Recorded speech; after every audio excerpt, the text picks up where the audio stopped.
A guy from our world gets transmigrated into the Marvel Universe with Superman's full powers. He is also the younger brother of Carol Danvers. P.S. This story is a little slow-paced and also somewhat slice of life, with the first few chapters focusing on his family and how he gets used to his powers, and then, after a while, it picks up. So do give it a chance. This story will focus on the main character, his family, and his relationships, and he won't act like some edgy teenager just for the sake of it. There will be real human connection between characters and some heavy changes to the original plot, so be aware. The MC becomes overpowered quickly as the story moves forward, and he won't hesitate to take drastic measures if necessary. Hello everyone, Omni-Sensei here with What If I Was Reborn in Marvel with Superman Powers? Part 1. If you enjoy these audiobook adaptations, be sure to like the video, subscribe to the channel, and check out the original story linked in the description. Massachusetts, Smallville town. It was a quiet, ordinary little town. The air was fresh, the roads were clean and wide, and life moved at an unhurried pace. The residents lived calmly and simply. They woke with the sunrise and rested after sunset, living peaceful, content lives. There weren't many entertainment spots in town. No dazzling nightlife districts like the big cities. No noisy midnight clubs filled with music and dancing. Once night fell, most people simply stayed home and rested early. Even the movie theater in the center of town was old and worn down, mostly screening films from years ago.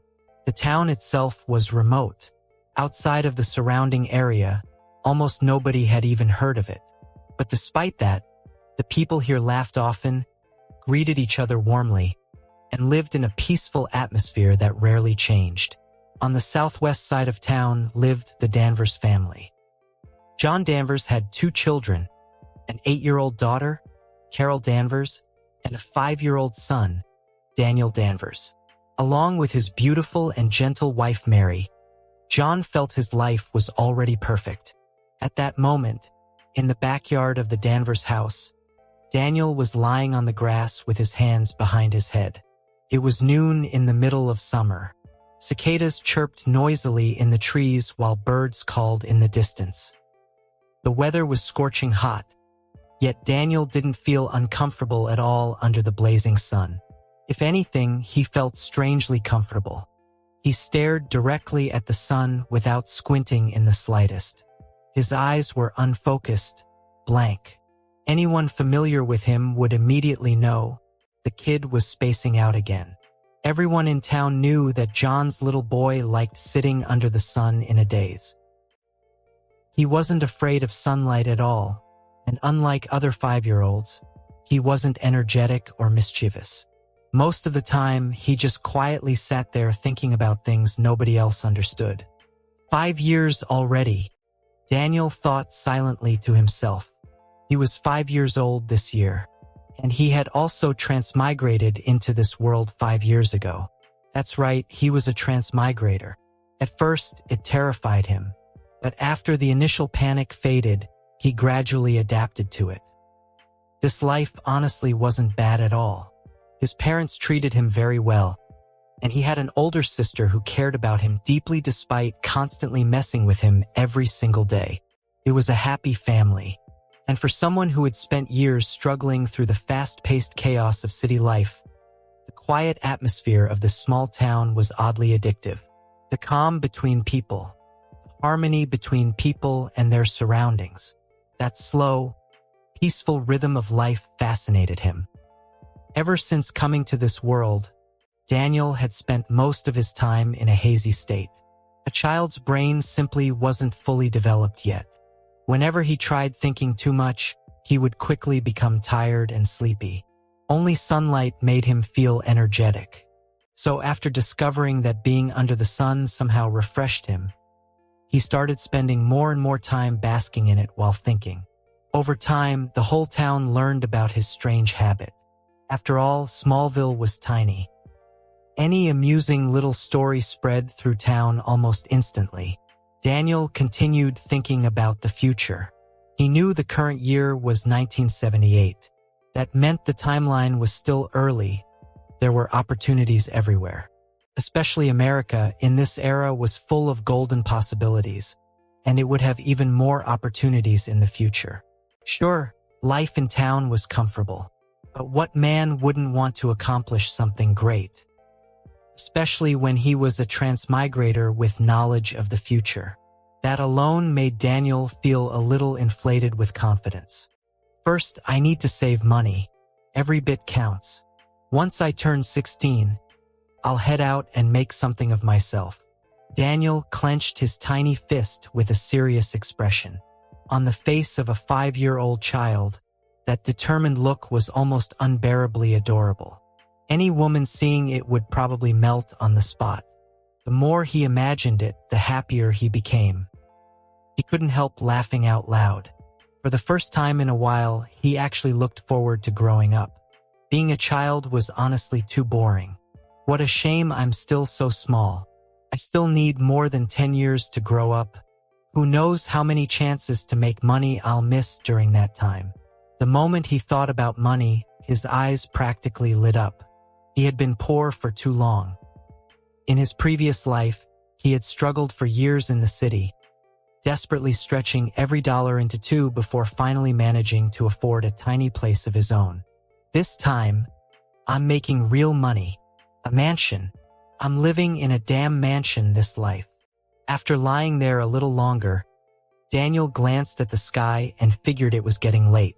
He stood up, patted the dirt off his clothes, and headed back inside. The moment he entered the living room, he saw his father sitting on the sofa reading the newspaper, the Smallville Daily, a painfully boring newspaper. That was Daniel's personal review of it. The articles were always about trivial nonsense. Somebody's car broke down. Somebody's cat wandered off. Utterly pointless things. What annoyed Daniel even more was that he himself had been featured in it. Twice. The first time was when he was born. Fine, whatever. But not long ago, he had appeared in it again. The headline literally read, "John Danvers' son Daniel enjoys sunbathing." Daniel still couldn't believe it. How desperate for content did they have to be to print something like that? "Dad, I'm back," Daniel said casually. "Done sunbathing?" John asked without looking up from the paper. I seriously don't understand why you enjoy lying under such strong sunlight." Even after years of seeing it, John still found it bizarre. "Haha. Even I don't know it, Dad. Anyways, I'm heading back to my room." Daniel awkwardly laughed and started walking away. "Wait a second," John called out. "It's getting late. Go bring your sister Carol back home." "She ran off to play again?" Daniel asked. "Yeah, she's probably at Pamela's house. Go check." Although Daniel was only 5, he had always been unusually obedient and mature. Besides, almost no outsiders ever came to town, so it was extremely safe. John never worried about him. In fact, he had gotten used to asking Daniel to help with small errands. And Daniel was more than happy to help, because helping meant getting paid. Right now, he desperately needed money for his future grand plans. "Okay," Daniel agreed instantly, but after answering, he didn't move. Instead, he simply stood there staring at John expectantly. John immediately understood. "Haha, Mary, look at your son. The brat's such a little money grubber." Laughing, John pulled out a nickel and handed it over. "Here." The moment Daniel got the coin, he happily dashed out the door. "Slow down. Don't trip," John shouted after him. 5 cents acquired, Daniel muttered excitedly while running. By now, he had already saved nearly $10. Ever since turning 3, he had been doing small chores around the house in exchange for money from John. Each payment was tiny, just a few cents at a time, but after years of saving, it had almost reached $10. That was a huge fortune to him. After jogging for a while, Daniel finally arrived at Pamela's house. Before he even reached the yard, He could already hear Carol's loud laughter. "Carol, Dad said come home," Daniel shouted from outside. A moment later, Carol and Pamela walked out together. Each of them held a fried chicken drumstick from the town's only KFC. "Whoa, Daniel's here." The second Pamela saw him, her eyes lit up. Without even bothering to wipe the grease off her hands, she immediately reached toward his face. Daniel was adorable, and pretty much everyone in town loved teasing him. He dodged Pamela's greasy hands successfully, only to get betrayed by Carol. Carol grabbed him immediately and pinched his cheeks hard before shoving him toward Pamela. "Here, you can pinch him too." She completely ignored Daniel's desperate resistance. "So cute. Carol, your little brother is way too adorable." Pamela happily squished Daniel's face while talking. Normally Daniel never let anyone touch his cheeks. So now that she finally had the chance, she clearly didn't want to stop. Watching Daniel's face get kneaded back and forth, Carol suddenly felt a little protective for some reason. "Hey, be gentler. That's my little brother." Apparently she had already forgotten she was the one who handed him over in the first place. All right. Pamela finally let go. "We're leaving." Carol waved casually before turning around and walking home with Daniel. "Come play again next time." Her movements were carefree and energetic. That was just how Carol was. Careless, loud, and constantly bullying Daniel for fun. Daniel silently wiped the grease off his face with a blank expression. Then he turned and walked away. "Come on, hold my hand." Carol reached her hand toward him. "No. You mad?" "No. I just don't want to hold hands." "Fine then." Carol shrugged. "Want some chicken?" She waved the drumstick in front of him smugly. "Where'd you get the money for that?" Daniel narrowed his eyes suspiciously. He knew perfectly well that Carol had no money. In fact, she frequently eyed his savings like a thief planning a robbery. Pamela treated me." "Yeah, Pamela bought it for me," Carol answered awkwardly, clearly stumbling over her words. Daniel immediately felt something was wrong. Without another word, he quickened his pace dramatically. The moment they got home, Daniel rushed straight into his room. Watching him dash away, John looked confused. "What's with him?" he asked Carol. "No idea." Carol avoided eye contact. "I'm going back to my room too." Then she hurried off as well. "Strange," John muttered to himself. The second Daniel entered his room, he dropped to the floor and reached beneath his bed. That was where he hid his money. The moment his hand touched the box, his expression changed. Something felt wrong. The position had clearly been moved. The uneasy feeling in his chest instantly intensified. He quickly opened the box. Inside were still coins and bills. But after one glance, Daniel immediately realized the amount was wrong. He counted everything again carefully. $3 were missing. Originally, he had $10. Now only 7 remained. Someone had stolen his money. And judging by those chicken drumsticks, Daniel suddenly remembered how suspicious Carol had acted earlier when he asked where the money came from. In an instant, he understood everything. Carol! In the evening, the sky outside had already gone dark, and the Danvers family was gathered around the dining table preparing to eat dinner. Mary had already finished cooking. "I'll go bring out the dishes." The moment Carol noticed Daniel staring at her nonstop, guilt immediately crept into her heart. She hurriedly tossed out an excuse and fled toward the kitchen. Right now, Daniel was obviously still angry. Since she had done something wrong, avoiding him for a while felt like the safest option. Even if they were all stuck in the same house, hiding for a few extra minutes still counted. Soon, Carol and Mary finished bringing all the food to the table. After everyone sat down, Mary noticed that Daniel hadn't touched his utensils at all. Concern immediately appeared on her face. "What's wrong, Daniel?" she asked gently. "Why aren't you eating?" I specially made your favorite roasted lamb chops today. Are you not feeling well? I'm not really hungry, Daniel replied gloomily. His precious savings had just lost nearly a third of their value. His heart was bleeding. How was he supposed to have an appetite? Oh, sweetheart, what happened? The moment Mary heard that Daniel didn't want to eat, she became worried. Normally Daniel ate a lot. Seeing him suddenly lose his appetite made her immediately think he was sick. Baby, are you feeling unwell? Come here, let me check your forehead.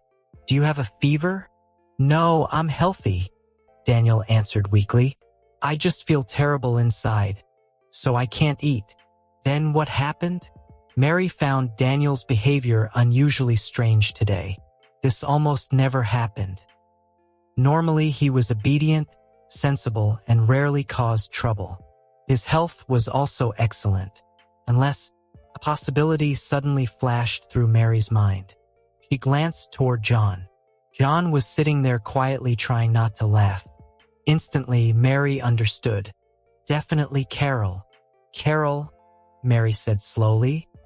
What did you do to your brother? Nothing much, Carol answered guiltily. I just used a little of his stuff. What exactly did you use? I used. Carol couldn't bring herself to say it. She used my savings. Daniel exploded before Carol could continue. She spent $3.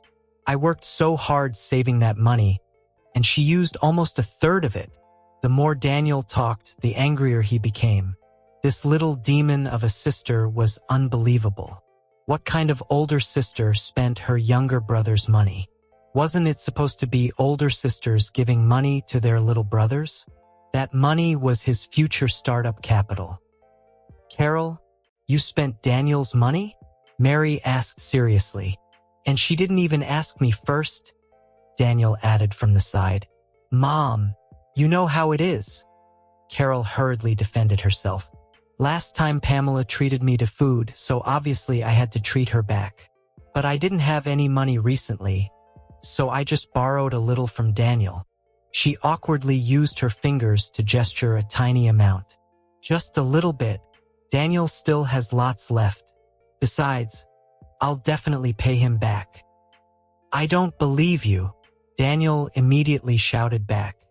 Last time you borrowed money from me, you never paid me back either. He genuinely didn't trust her. Carol spent money recklessly all the time. How could she possibly save enough to repay him? And this time was even worse. At this point, it practically counted as theft. Daniel silently made up his mind. He had to teach this little troublemaker a lesson. Otherwise, his savings would eventually all disappear into Carol's pockets. He still needed that money as future startup capital. Besides, he wasn't being stingy, he was planning for the future. The more money he saved now, the more money he would have later. And once he became rich in the future, wouldn't Carol naturally benefit too? Carol was still young and didn't understand these things yet. She would understand when she grew up. Daniel nodded internally, feeling his logic was flawless. Carol apologized to Daniel, Mary said firmly. In her eyes, this wasn't a small issue. The amount of money might not have been large, but Carol's behavior was serious. This is stealing, Mary repeated sternly. I won't. Carol was startled by her mother's unusually harsh tone. But after the initial shock, her temper flared up too. I already said I'll pay him back, she yelled loudly. But you took his money without permission, Mary continued. That behavior is wrong. Carol knew she had messed up, but she was prideful and stubborn. She didn't want to apologize to her younger brother. At the same time, this was also the first time Mary had scolded her this seriously. Carol began panicking. Tears slowly started forming in her eyes. Seeing the atmosphere rapidly spiraling out of control, Daniel realized things were going too far. If this kept escalating, even if Carol apologized in the end, she would probably hate him afterward. Daniel immediately decided it was best to stop while he was ahead. "Carol," Daniel said, "you'll pay me back, right?" "Of course I will," Carol answered angrily. "This time I really will. I'll go deliver newspapers this weekend and earn money to pay you back." Even though she understood she was at fault, she was still just a child. In her mind, the reason their mother was scolding her so harshly was because Daniel tattled on her. So naturally, her tone wasn't very pleasant. "You." Mary was just about to continue lecturing her when Daniel interrupted. "All right then, just make sure you pay me back." Then he picked up his fork. "Let's eat." Since Daniel himself had already let the matter go, Mary couldn't really continue saying much more. "Wow, Mom. Your roasted lamb chops are getting better and better." Seeing the awkward atmosphere at the table, Daniel deliberately tried to lighten the mood. "Really?" Mary smiled warmly. "Then eat more." "Okay. I'll finish all the remaining lamb chops myself," Daniel declared loudly. "I want some too." Carol, who had been eating gloomily in silence, instantly raised her head when she heard that. She loved Mary's roasted lamb chops too. There was no way she was letting Daniel monopolize them. "Haha, all right. I'll get more for both of you." Seeing that the two children seemed fine again, Mary's mood improved considerably as well. Just then, someone deliberately coughed twice. Ahem, apparently upset about being ignored. "You'll get some too," Mary replied helplessly, rolling her eyes at John before standing up and heading back toward the kitchen. After dinner, the family sat together in the living room chatting on the sofa. "Oh, right." John suddenly seemed to remember something. "I need to go to Boston tomorrow. Do you guys want to come with me?" He looked toward Daniel. "Daniel hasn't really left town before, right? How about I take you both out tomorrow?" "Really?" Carol answered instantly. "Okay," Daniel replied as well. Truthfully, he also wanted to see what cities in this era looked like. "Then it's settled." John laughed loudly. "Tomorrow I'll take you to see my idol, Steve Rogers." "That's clearly because you want to go see him yourself." Mary mercilessly exposed him from the side. She knew her husband far too well. "This is a sacred tradition of the Danvers family," John declared proudly. "A tradition passed down to me. Steve Rogers, Captain America?" Daniel thought silently to himself. He had heard John mention the name many times before. "I didn't expect Dad to be such a comic fan." "Dad, are we going to the amusement park too?" Carol asked excitedly. Ever since her last visit, she had been obsessed with the idea of going again. Daniel hadn't gone with them last time. We are, John answered cheerfully. "Yes." Carol nearly jumped off the sofa in excitement. The family chatted a little longer afterward, mostly Carol chattering nonstop about random things, before eventually returning to their rooms. Right before entering her room, Carol suddenly turned toward Daniel. Her face was slightly red. "Sorry." After muttering the apology awkwardly, she immediately ran back into her room before Daniel could respond. Lying in bed later that night, Daniel found himself unable to sleep. Tomorrow would be his first time visiting a real city in this era. He had no idea what it would be like, but he was excited.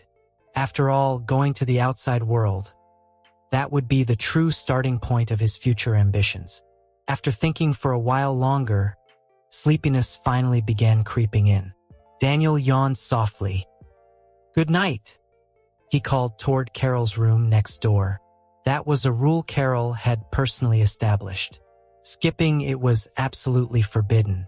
A moment later, Carol's voice came from the other side of the wall. "Good night." The next morning, Daniel was violently shaken awake by an overly excited Carol. "Daniel, hurry up. We're leaving soon." Still half asleep, Daniel squinted at the clock beside his bed.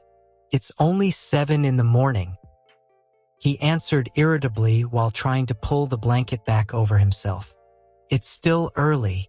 Hurry up, hurry up. Get out of bed already. Seeing Daniel trying to go back to sleep, Carol immediately grabbed his head and started shaking him wildly.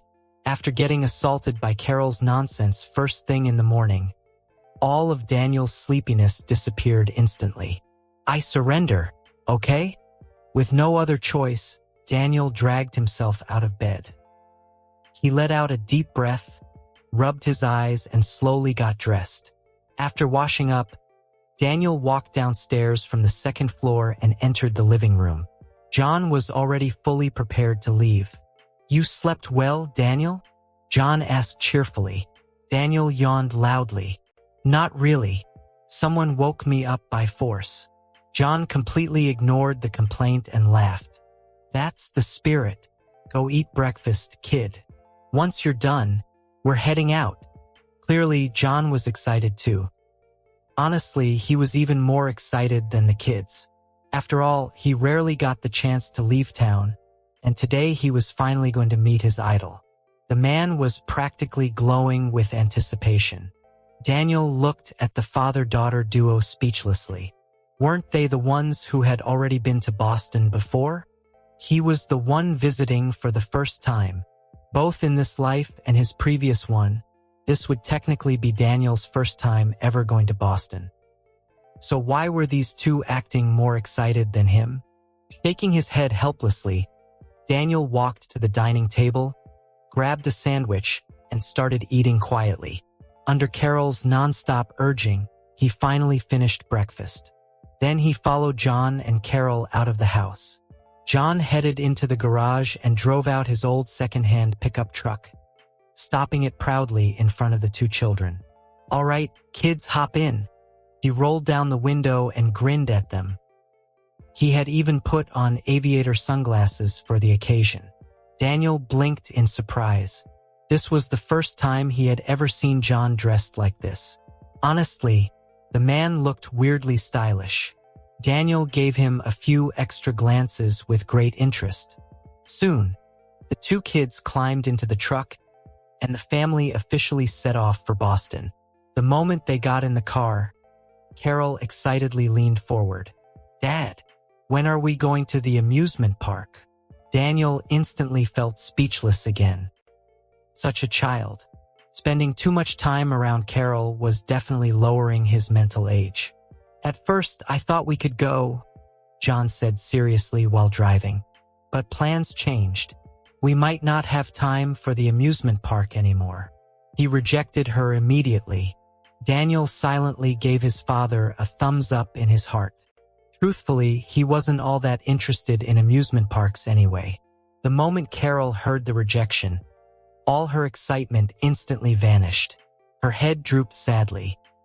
The lively energy from earlier disappeared completely. Okay. Her reply sounded weak and miserable. John struggled not to laugh. First, we're going to meet a friend of mine. After that, we'll go to the amusement park. Sounds good. The man was clearly teasing her on purpose. Yeah. Carol instantly came back to life. She looked so excited she nearly jumped out of her seat. Daniel, I'll take you on the go-karts later, she said happily. You can sit in my car. I'm really good at driving. No thanks. Daniel rejected her coldly. He had zero interest in go-karts, especially if someone else was driving. You want to drive by yourself? Carol looked shocked. But you're too little. That'd be dangerous. I'm not driving either. I'll just watch you play. Really? You're not gonna play at all? It's super fun. No. Fine. Carol looked disappointed for about 2 seconds before immediately recovering again. Then we can ride the pirate ship together. That one's really fun too. Dad likes it a lot. Daniel turned and looked suspiciously at John, who was driving. He genuinely hadn't expected his father to enjoy pirate ship rides. The pickup truck continued down the road. They passed wide open fields, crossed through several small towns, and finally arrived in Boston sometime after 2 in the afternoon. Wake up, Daniel. We're here. Daniel was shaken awake by Carol once again. Because he had woken up too early that morning, he had fallen asleep during the drive. Where are we? Daniel asked groggily. At the amusement park, Carol answered excitedly. Wasn't Dad supposed to meet a friend first? We already did, Carol explained. You were sleeping really soundly, so we didn't wake you. All right, come on. I'll take you around. Carol grabbed Daniel's arm excitedly. I already made a full plan. She proudly pulled out a wrinkled piece of paper from somewhere. First roller coaster, then pirate ship, then carousel, and finally go-karts. She pointed enthusiastically at the paper while explaining. This is the fastest route through the park. Then she added proudly, Dad and I figured it out together. It's the ultimate amusement park strategy guide. Standing beside them, John nodded proudly. Daniel suddenly wanted to hold his forehead. From his perspective as someone raised by a drill sergeant dad in his old life, who always acted like fun police, John really didn't feel much like a strict father figure. No harsh discipline, no serious scolding. The man treated them more like friends than children. All right, John suddenly shouted loudly in public. Let's begin our adventure. He was so loud that nearby pedestrians turned to look at them. Most of them wore friendly smiles. Their first stop was the roller coaster. The moment they arrived, Carol grabbed both of them and rushed into the line. Can I skip this ride?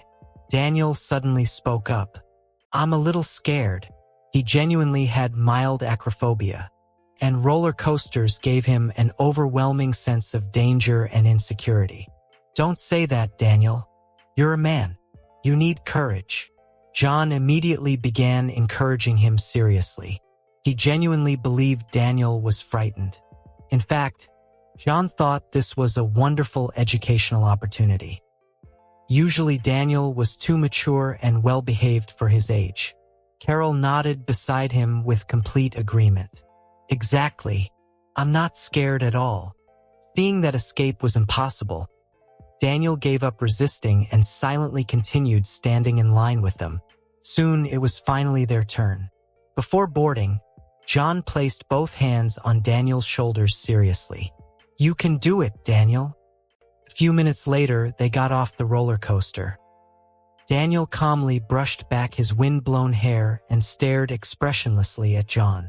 During the ride, Carol had laughed and screamed happily the entire time. Daniel himself had basically no reaction at all. He simply closed his eyes and waited for it to end.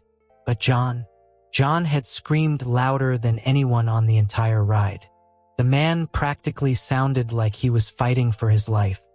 And he was lecturing me about courage? Daniel stared at him silently, expressionless. Ahem. John coughed awkwardly. I just got a little excited. It's been too long since I last rode one. Ha ha ha. His legs were still trembling slightly. That was a little intense. Then, pretending nothing had happened, John spoke in a serious tone. Actually, I prefer pirate ships more. This roller coaster moves a bit too fast. Honestly, it feels kind of dangerous. Really? Carol looked completely energized. I thought it was perfect. Then her eyes lit up again. Dad, let's ride it one more time. The moment John heard that, his face turned pale. That single ride had nearly destroyed him already. Another round? Absolutely not. He waved his hands frantically. Nope, I'm done. You and Daniel can go if you want. I'm not interested either, Daniel replied immediately. He genuinely had no interest in roller coasters. In that case, let's go ride the pirate ship instead. Afraid Carol might suddenly come up with some terrifying new idea again, John immediately dragged both children away before she could say anything else.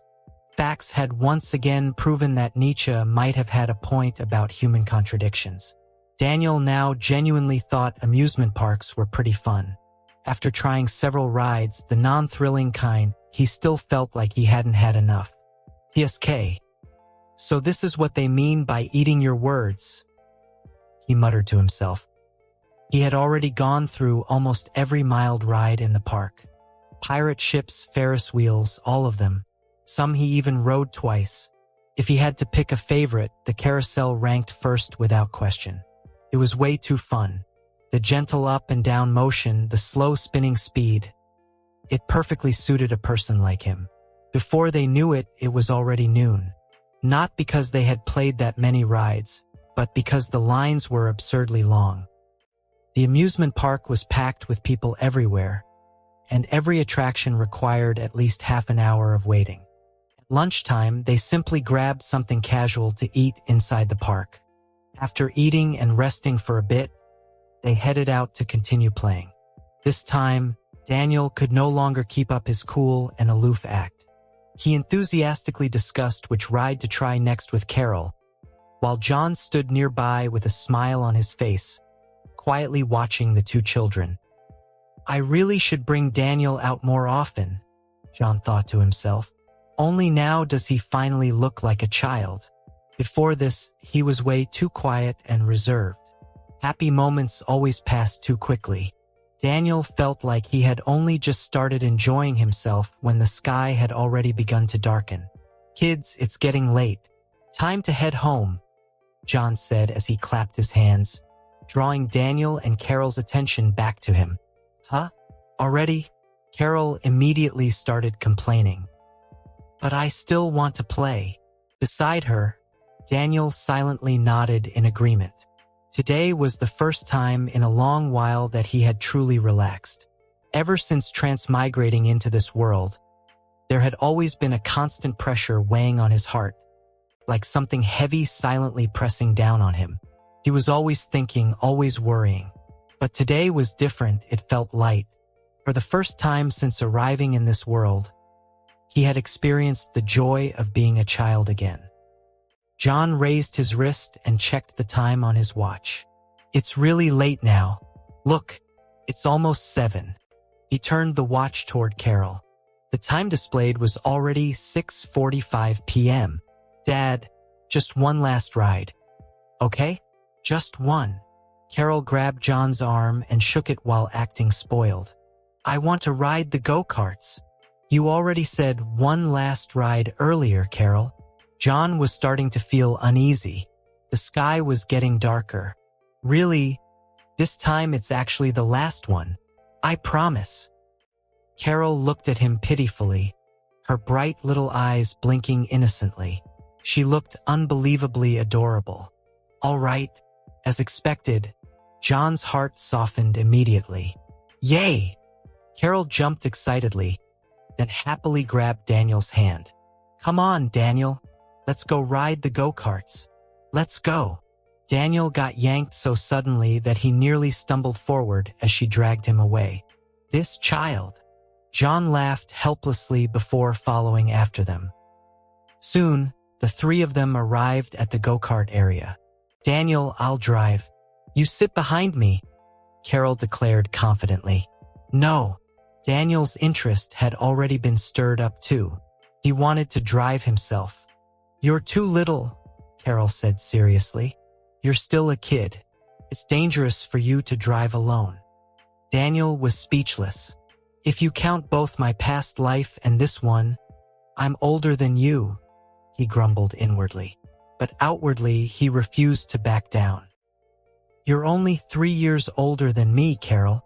I'm your older sister, so you should listen to me, Daniel. I'll drive you. No. His rejection was immediate and decisive. The two argued back and forth for quite a while, neither willing to give in. Eventually, John stepped in. If they kept arguing any longer, it would be completely dark before they even started. Let Daniel drive too, John decided. He's a little man now. I'm fine. Carol still looked unconvinced. Her personality had always been competitive. She hated losing. Actually, she still wanted to argue more. But John had already warned them that if they continued fighting, they would skip the ride entirely and go straight home. So she could only give up unwillingly. The two went to line up for safety gear. After putting on helmets, knee pads, and elbow guards, they each climbed into a go-kart. "Daniel, I'm gonna leave you in the dust," Carol said stubbornly. "Don't start crying later." Daniel could only sigh helplessly. This little girl really was cute. Soon, a staff member started their carts. The two of them gripped their steering wheels tightly while John stood nearby acting as the race announcer. 3, 2, 1, go, go, go. The instant he heard 1, Daniel slammed on the accelerator. The cart shot forward immediately. Carol reacted a beat slower. Seeing Daniel already speeding off, she hurriedly stomped on the gas pedal too. Even though she had already fallen behind at the start, she still refused to admit defeat. "Daniel, you're the younger one. I let you go first." Daniel curled his lips. "Yeah, right." Very quickly, 3 laps had already passed, and Daniel still maintained the lead. What a joke. In his previous life, he had been an experienced driver. Was he really supposed to lose at something as simple as go-karts to an actual child? Watching Daniel ahead of her, Carol started getting anxious. She had bragged so confidently earlier, but now Daniel was completely crushing her, so she was slightly embarrassed. The amusement park track only had 5 laps total. Now that more than half the race was already over, Carol became increasingly nervous as she realized she was about to lose. A sharp turn approached. Daniel immediately slowed down. A true experienced driver was always steady. He actually felt rather nostalgic. It had been so long since he last drove anything. Even driving a go-kart now strangely reminded him of his previous life. Behind him, Carol saw Daniel slow down. Her expression hardened. Then she slammed harder on the accelerator. She was going to overtake him on this turn. The curve on the track was extremely sharp. Land inside the amusement park was expensive, and in order to make customers feel like the attraction was worth the money, the owner had intentionally stretched the track length as much as possible, which meant the turns here were particularly dangerous. After stepping harder on the gas, Carol's speed surged noticeably. But midway through the turn, she suddenly lost control of the cart. The red go-kart swerved violently from side to side, clearly unstable. Outside the track, John immediately noticed something was wrong. His heart skipped a beat. He instantly sprinted toward Carol, and his bad feeling turned out to be correct. Carol's cart flipped over. The vehicle flew off the track, and she herself was thrown several meters away. Daniel had just exited the turn when he suddenly realized there was no longer any engine sound behind him. He turned around and saw Carol lying outside the track. Crap! His heart tightened instantly. Daniel slammed on the brakes, jumped out of the cart, and ran toward her as fast as he could. He and John almost arrived at the same time. By the time they reached her, Carol had already sat up and was brushing dirt off herself. Almost simultaneously, filled with worry and panic, both Daniel and John asked, "Are you okay?" Carol's face was pale. She had obviously been badly frightened too. "I'm okay," she said softly. "You were way too careless." John's tone carried some blame. He had been extremely terrified before. Usually, girls would be quieter and gentler, while boys would be more lively and energetic. But somehow, his 2 children had turned out the exact opposite. "Dad, I'm really fine," Carol forced a smile. Seeing that she truly wasn't injured, and that the protective gear had done its job well, the anxiety in Daniel's heart finally eased. "Daniel, let's continue," Carol immediately said again, still unwilling to admit defeat. "No more racing." John cut her off directly. "Continue what? You want to crash again?" And just like that, the day came to an end. That night, Daniel lay on his bed thinking silently. What was I even expecting before coming out today? So what exactly had he seen today? Crowded amusement parks, children running everywhere, lively and adorable. Well then, he really ended up accomplishing absolutely nothing today. The second day after arriving in Boston. This time, Daniel finally got a good night's sleep. Carol had completely exhausted herself from yesterday's fun, so she didn't wake up early to drag him out of bed. For once, he slept naturally until he woke on his own. Ah! Stretching lazily, Daniel slowly opened his eyes. The first thing he saw was John sitting nearby reading a newspaper. Since they were staying out of town, the three of them had rented a roadside motel in the suburbs. These kinds of motels were common all across the country, usually run by local residents along highways. "You're awake," John said casually while continuing to read the paper without even looking up. Go take a shower first.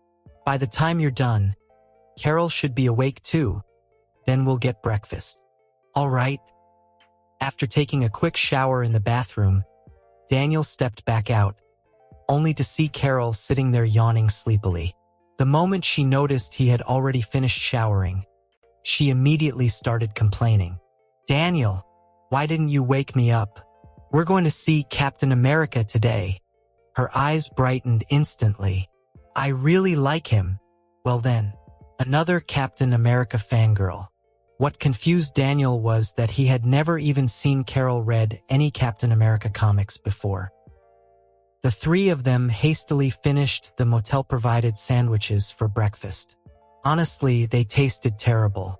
The owner clearly hadn't put any effort into making them. They weren't even close to being as good as Mary's cooking. After breakfast, Carol suddenly looked at Daniel. "Daniel, I miss Mom." Daniel stayed silent for a moment. He missed her too. Even though he had only transmigrated into this world 5 years ago, he had already developed deep feelings for this family. Daniel could honestly swear that what he missed most was simply Mary herself. Though, he also missed her cooking a little bit. Just a little. "Dad, can we go home today?" Carol asked hopefully. John seemed to miss home a little too. His expression turned bitter as he sighed. "I'm not sure. This trip to Boston wasn't just for sightseeing. I'm waiting to meet someone, but I still haven't heard from him yet, so probably not today." He rubbed his forehead tiredly. "If everything goes smoothly, we'll head home tomorrow." The reactions of all three of them once again perfectly proved the saying. If you want to win a man's heart, first win his stomach. "Ah!" Carol let out a miserable groan. "It's all right, kids," John said with a smile. "Today I'll take you to the Captain America Memorial Museum. That's the spirit of America right there." After breakfast, the three of them cleaned up briefly before setting off once more. Driving that old pickup truck, they headed toward the Memorial Museum. The roads were smooth and clear, and before long, they arrived at their destination. It was an enormous complex. The building's exterior was painted in blue and white, with a giant star positioned at the center. The entire design style resembled Captain America's suit.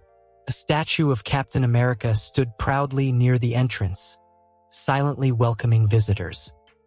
The three of them stopped outside the main gates for a while to admire it. Every time John came here, he seemed deeply moved. "No matter how many times I visit this place," he said emotionally, "I still get excited. This is the true spirit of America." Several seconds later, he finally waved them forward. "Come on, let's go inside." Walking through the entrance led directly into the museum's main hall. At first glance, the walls were covered entirely in black and white photographs. They were old photographs of Captain America.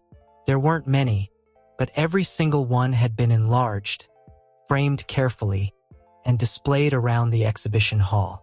Of course, these weren't the original negatives. The originals were preserved in the New York exhibition branch. But even these copies were incredibly valuable. Some had been provided by Captain America's relatives, others by friends, and some by former comrades in arms. More than 30 years had passed.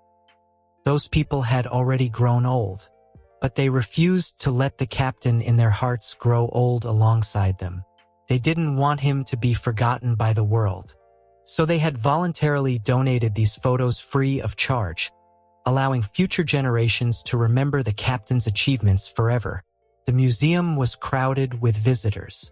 All of them were Captain America fans. They admired and loved him a lot. And the more Daniel looked around, the more wrong things started to feel. These photographs looked way too real. The man in the pictures looked 70 to 80% identical to the Captain America from the Marvel movies Daniel had watched in theaters in his previous life. What kind of world did I transmigrate into? Daniel muttered under his breath. For the first time, he truly began doubting the world he was living in. A terrible premonition slowly rose in his heart. Deep inside his mind, it almost felt like a voice was whispering to him. Exactly the world you think it is. Daniel immediately shook his head. No, he refused to believe it. He didn't want to believe it, because that world, it was terrifying. Daniel, what were you saying just now? Carol had vaguely heard him mumbling and turned to look at him curiously. And nothing. Daniel suddenly felt nervous. So nervous that even his words came out awkwardly. It had to be a coincidence. Maybe the fans here were just too passionate, which made everything feel incredibly realistic. That had to be it. He absolutely refused to believe otherwise. Because if it were true, then all his dreams, all his plans for the future would completely shatter. Who didn't know how dangerous the Marvel universe was? If you didn't have a powerful father or money to burn, then your fate depended entirely on luck. Poor people relied on mutations. Rich people relied on technology. That saying wasn't a joke. And most of the guys who mutated usually ended up turning into villains before eventually getting killed off anyway. The more Daniel thought about it, the more he shivered. It was all too terrifying. He didn't dare continue thinking about it. When he transmigrated, Avengers, Infinity War had only just been released. The last thing he saw was Thanos wiping out half the universe's population with a snap of his fingers. He hadn't even lived long enough to watch the next movie afterward. Otherwise, he probably wouldn't be this scared right now. Come on, Daniel, John said as he grabbed his hand. I'll show you these precious photographs and tell you the stories behind them. He pulled Daniel toward the first display. Look at this one. John pointed excitedly at a photograph.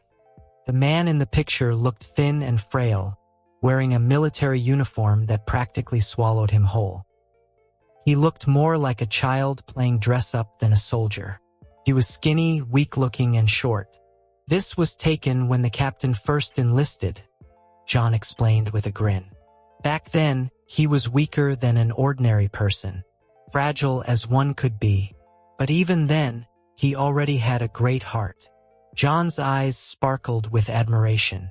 Even when he got beaten up, he still insisted on standing up for justice. It was obvious John was an absolute Captain America superfan. He knew the captain's history like the back of his hand. The more excited he became, the more animated he got. Before the two kids even reacted, he was already waving his arms around enthusiastically, acting out scenes as if he had personally witnessed them himself, even though back then he had probably just been some little kid. And that's why Captain America is truly great. He deserves our admiration and respect. Just from this single photograph alone, John had already talked for nearly 5 straight minutes. Words poured out non-stop from his mouth and spit practically flew everywhere. The two children were completely stunned. Carol simply didn't fully understand what he was talking about. Meanwhile, Daniel felt like his brain was about to crash entirely. That terrible premonition in his heart grew stronger and stronger. He became increasingly suspicious of the world he had transmigrated into. Come on, let's look at the next photo, John said enthusiastically while dragging both children along. There are still plenty more.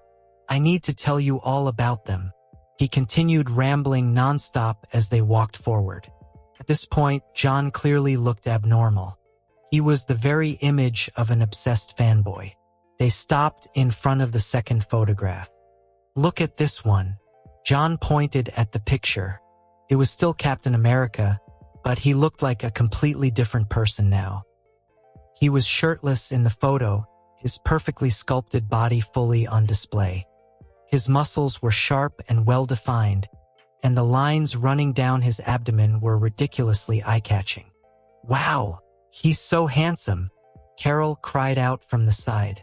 John and Daniel both glanced down at themselves. One had a slightly growing beer belly. The other was still just a skinny little kid. The two exchanged a look, then curled their lips at the same time.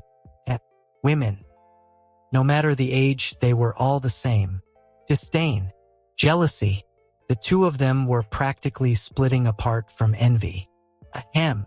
John coughed twice, finally pulling Carol's love-struck gaze away from the photo before continuing. This picture was taken right after Captain America completed the experiment. A reporter managed to capture this precious photograph back then. John explained where the picture came from. "Pretty shocking, right?" he said with a grin. It's like he became a completely different person. His entire spirit and presence changed. Honestly speaking, the captain in the previous photograph had been difficult to compliment. How should he put it? A little sleazy looking? But this photo was completely different. The man in the picture was tall, handsome, and heroic. If someone like that existed in real life, girls would definitely flock around him. According to some rumors, John whispered mysteriously, even covering his mouth with one hand like he was sharing some huge secret. Before his transformation, no girls liked Captain America. Then after he enlisted, he spent all his time running around during the war and never had time to find a girlfriend. John lowered his voice further. So there's a chance Captain America might still be a virgin even now. God knew why he was telling this to two children. One was 8 years old. The other was only 5. What exactly was this father thinking? He was completely unreliable. If Mary had been here and heard John saying stuff like this, she definitely would have twisted his ear off. But he was out on a trip, standing inside his idol's memorial museum. He was simply too excited and had completely let himself go. It's a shame Captain disappeared afterward. John's expression changed instantly, his tone becoming low and heavy. Otherwise, by now he'd definitely still be this handsome. He probably would have already gotten married too, maybe to a perfect wife like Mary.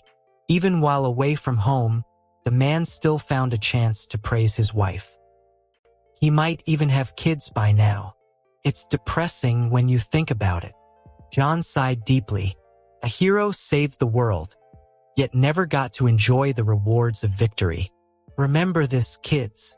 John's face suddenly became serious. The reason we can live such peaceful and happy lives today is because of this man. He pointed toward the person in the photograph. Remember him. Respect him. MHM. Carol nodded vaguely. She was still too young to fully understand everything. As for Daniel, Daniel was standing there so shocked his soul practically left his body. Who am I? Where am I? He was beginning to believe it. This really might be that world. Terrifying. Actually, everything John had already said was enough to prove it. But Daniel still didn't dare believe it completely. He stood there frozen like a statue. Dad, is Captain America dead? Carol suddenly asked. Like Grandma. No. John answered immediately, firmly and without hesitation. At least I don't believe he is. Everyone outside says he's dead. But I don't believe it. John became emotional. I refuse to believe a hero would die so tragically. I refuse to believe good people don't get good endings. The words poured out one after another. He's just tired. John's voice softened again. You know, he saved America. He saved the world. He's very tired now. John spoke gently, almost softly. He's only resting. Even heroes need rest. I believe Captain America can't possibly be dead either. Carol nodded seriously. Someone that brave wouldn't just die. John didn't know it, but he had actually guessed the truth. That man really was tired. Right now, he was sleeping deep beneath the distant northern ice. Daniel, don't you think he is still alive too? Carol turned around and asked him. Yes, he's not dead. He's frozen underneath a glacier. Daniel's soul still hadn't fully returned to his body, so the words slipped out instinctively. That's impossible. Carol puffed her cheeks immediately. How could Captain America get frozen? He's just sleeping, like when we sleep at night. He must be somewhere in the world right now. Yeah, sure. Daniel answered absent-mindedly. His brain was already a complete mess. Oh right, Dad. I just thought of something. Carol suddenly said excitedly. What is it? John asked. Maybe Captain is secretly living somewhere right now under another name. Maybe he even has a beautiful wife staying beside him. Carol looked oddly serious while saying it. That's how fairy tales always end. That's actually possible. John rubbed his beard thoughtfully and nodded. They were two obsessed fanatics. 2 hours passed. John had already told them the stories behind more than 20 photographs.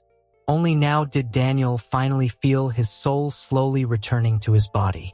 He started calming down, but he still wanted one final confirmation, one last desperate struggle.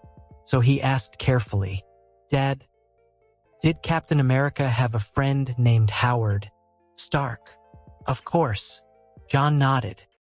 I already mentioned him earlier. Mr. Howard is still alive. The famous Stark Industries was founded by him. It's just that our town is too small, so you kids haven't seen their products before. John's eyes lit up while talking about it. They're all masterpieces of modern industry.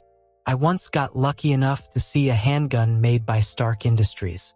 Good Lord. He smacked his lips. That thing was a beauty, all right? That completely destroyed Daniel's last shred of hope. This really was Marvel. Without question, Captain America existed. Stark Industries existed. And in the future, the famous playboy who would inherit Stark Industries would become world famous too. If Daniel had transmigrated 30 years later, he guaranteed he would have recognized this was Marvel within a single day. Honestly speaking, out of all the Marvel movies, his favorite had always been Iron Man. The ultimate male fantasy. Luxury cars. Power suit. He had them all. The dream goddess every man fantasized about. Tony had slept with more women than Daniel could count. He was rich, successful, and world famous. Everything ordinary men dreamed of, Tony Stark had already gotten bored of it. Now that was true envy-inducing separation of matter and spirit. Thinking about it, Daniel suddenly found himself looking forward to meeting that man someday. Maybe he could even ask for an autograph. Wait, no. Daniel slapped his forehead. I'm getting distracted again. He grabbed his hair frantically, nearly going crazy. I'm in Marvel right now. Marvel. Daniel screamed internally. My dream of getting rich is gone. I can't even become the future richest man anymore. That title belongs to that damn Black Panther. I'm screwed. Completely screwed. So what if I know the plot? I'm just an ordinary person. Can normal people survive in Marvel? Some random low-level villain could pop out and kill me instantly. Daniel suddenly felt hopeless. So what if he knew the future? In the Marvel universe, a weakling like him wasn't even qualified to be cannon fodder. In a world this dangerous, forget changing history, he'd already be lucky if he could simply survive peacefully. Daniel wanted to cry. When he got home, he was absolutely spending the $7 hidden under his bed. Daniel was panicking, completely panicking. His mind felt like it had exploded into chaos. Heavy pressure sat in his chest, so suffocating that it almost made it hard for him to breathe. Everything was ruined. Completely ruined. He was done for, totally screwed. After that, he didn't hear a single word John said. His whole body moved on instinct, numb and hollow like a walking corpse. His brain had gone blank. His thoughts had frozen solid, like a puppet being dragged around by invisible strings. Daniel stiffly followed John and Carol through the entire museum. He had no memory of what he saw or heard. Only 3 words echoed endlessly in his head. "This is Marvel." By the time they left the museum, it was already getting late. The 3 of them headed back toward the motel they stayed at the night before. Inside the car, Daniel stared blankly out the window the entire ride. No matter who spoke to him, he didn't respond. John and Carol were both terrified. Neither of them knew what had happened. One moment Daniel had been fine, and the next he looked completely lost, almost like he'd turned into an empty shell. They hadn't noticed anything strange inside the museum at first. It wasn't until they stopped to eat that they realized something was seriously wrong. No matter how they talked to him, he wouldn't answer. His reactions were slow and dull, like his consciousness had drifted somewhere far away. Carol called his name over and over again, but never got a response. By the end, her voice had turned hoarse from shouting so much. Eventually, panic overwhelmed her and she started crying. Only after seeing tears fall from Carol's eyes did Daniel finally snap back to himself a little. He forced the corners of his mouth upward into an ugly, strained smile. "I'm fine," he said weakly. "Just tired. My chest feels uncomfortable." Seeing Daniel finally respond, John, who had been driving, immediately slowed down and pulled over to the side of the road. His palms were drenched in sweat, and his eyes were bloodshot from stress. He stared at Daniel nervously. "Are you really okay?" "I'm okay." Daniel looked him straight in the eye, trying his best to sound steady. John could tell he wasn't lying. "All right." John let out a long breath and turned the car around. The direction they had been heading earlier was toward the hospital. Now that he confirmed Daniel was all right, they headed back to the motel instead. Hospitals in America were expensive no matter what era it was, especially for families like them. One hospital visit could practically strip a family clean. And John trusted Daniel. The boy rarely lied. If he said he was fine, then he probably really was fine. "Daniel, we were really worried about you," Carol said softly, her eyes still red. Guilt twisted painfully inside Daniel's chest. He had scared his family. "I'm okay now," he explained quietly. "I just suddenly felt bad earlier. As long as you're okay." After saying that, Carol didn't speak again. For once, she wasn't noisy or energetic. After living together for 5 years, she understood Daniel very well. She could tell his mental state was off right now, and bothering him would only make things worse. So she quietly gave him space. The 3 of them returned to the motel in silence. After what happened, none of them had the mood to talk anymore. They washed up quickly, exchanged quiet goodnights, and climbed into their beds. The lights were off. Late into the night, Daniel lay there staring blankly into the darkness. His heart felt miserable. He had only just managed to accept the fact that he transmigrated into another world, and now fate had thrown another bombshell at him. Marvel. Out of all worlds, it had to be Marvel. Just thinking about Thanos and that damn snap decades later made his scalp tingle. If he lived long enough to reach that era, he would probably already have a wife and children by then. Maybe even a peaceful, happy family. And then that purple bastard would snap his fingers, and everything could disappear. His parents, his sister, maybe Carol and her husband would have children too, nieces or nephews running around the house. Then there'd be his own wife, his own kids, a huge family. and with a 50% chance of vanishing, no matter who disappeared, the people left behind would suffer. Damn this world, Daniel cursed silently. It was cruel. You finally found happiness, finally built a life worth protecting, only to know that one day your family and friends might disappear in an instant. Nobody could stay calm knowing that. Why did I have to transmigrate? And if I had to transmigrate, why give me such a good family? How am I supposed to live now? Countless thoughts tangled together inside his head. The more he thought, the worse he felt. In his heart, Daniel cursed every god he could think of. Eventually, after exhausting himself with anger and frustration, sleepiness finally began creeping in. But right then, something changed. The entire world suddenly felt different. Time seemed to slow down. The sounds around him became unnaturally clear. He could hear Carol's soft breathing. She was already asleep. After the emotional roller coaster today, an 8-year-old child simply didn't have the energy to stay awake long. He could also sense that John was still awake.